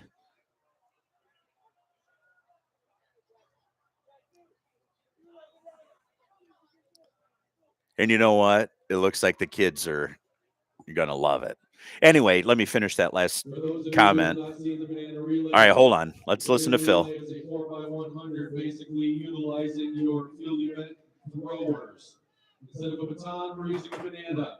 The first 3 legs are just like the 4x1. The anchor leg, once they get the baton, they can start peeling, but they can't start eating. The win is the team that crosses the finish line and eats the whole banana. Doesn't mean if they're the first one or the last one across the line. Whoever eats the whole banana first, they win. You guys getting this? No awards, but 4 candy bars to the winning team. Number 2 runners, you guys ready? Everybody in the right lane? Good deal. All right, I hope you guys got all that. Turn my crowd mic up a little bit. Legs. Remember, you can start peeling, but don't start eating until you cross the finish line, okay? Okay, here we go. All right, this is the banana relay. It's Good luck, a everybody. lot of the field guys, they've been standing around now for hours. Anybody my age would surely pull something at this point of the night. But these young people, I hope they have a little fun. Ooh. They've already made up the stagger. But a great exchange by GK. They've done this before. I'm letting Phil Jerby announce over the PA. He can fill us in on what's going on. Still in the hunt, though. Gosh, you can barely see. A little bit of move on the outside. All right, here they come down the stretch. They need a good exchange here. That back corner's in darkness. Oh, here comes GK. All right, with a great exchange. They can start peeling, but they can't start eating yet. We've got plenty of teams still in the mix. All right, going to be GK and Rock Falls. Good Lord, it's gone. GK in lane 1. He devoured it. Holy smokes, as the other teams come pouring in.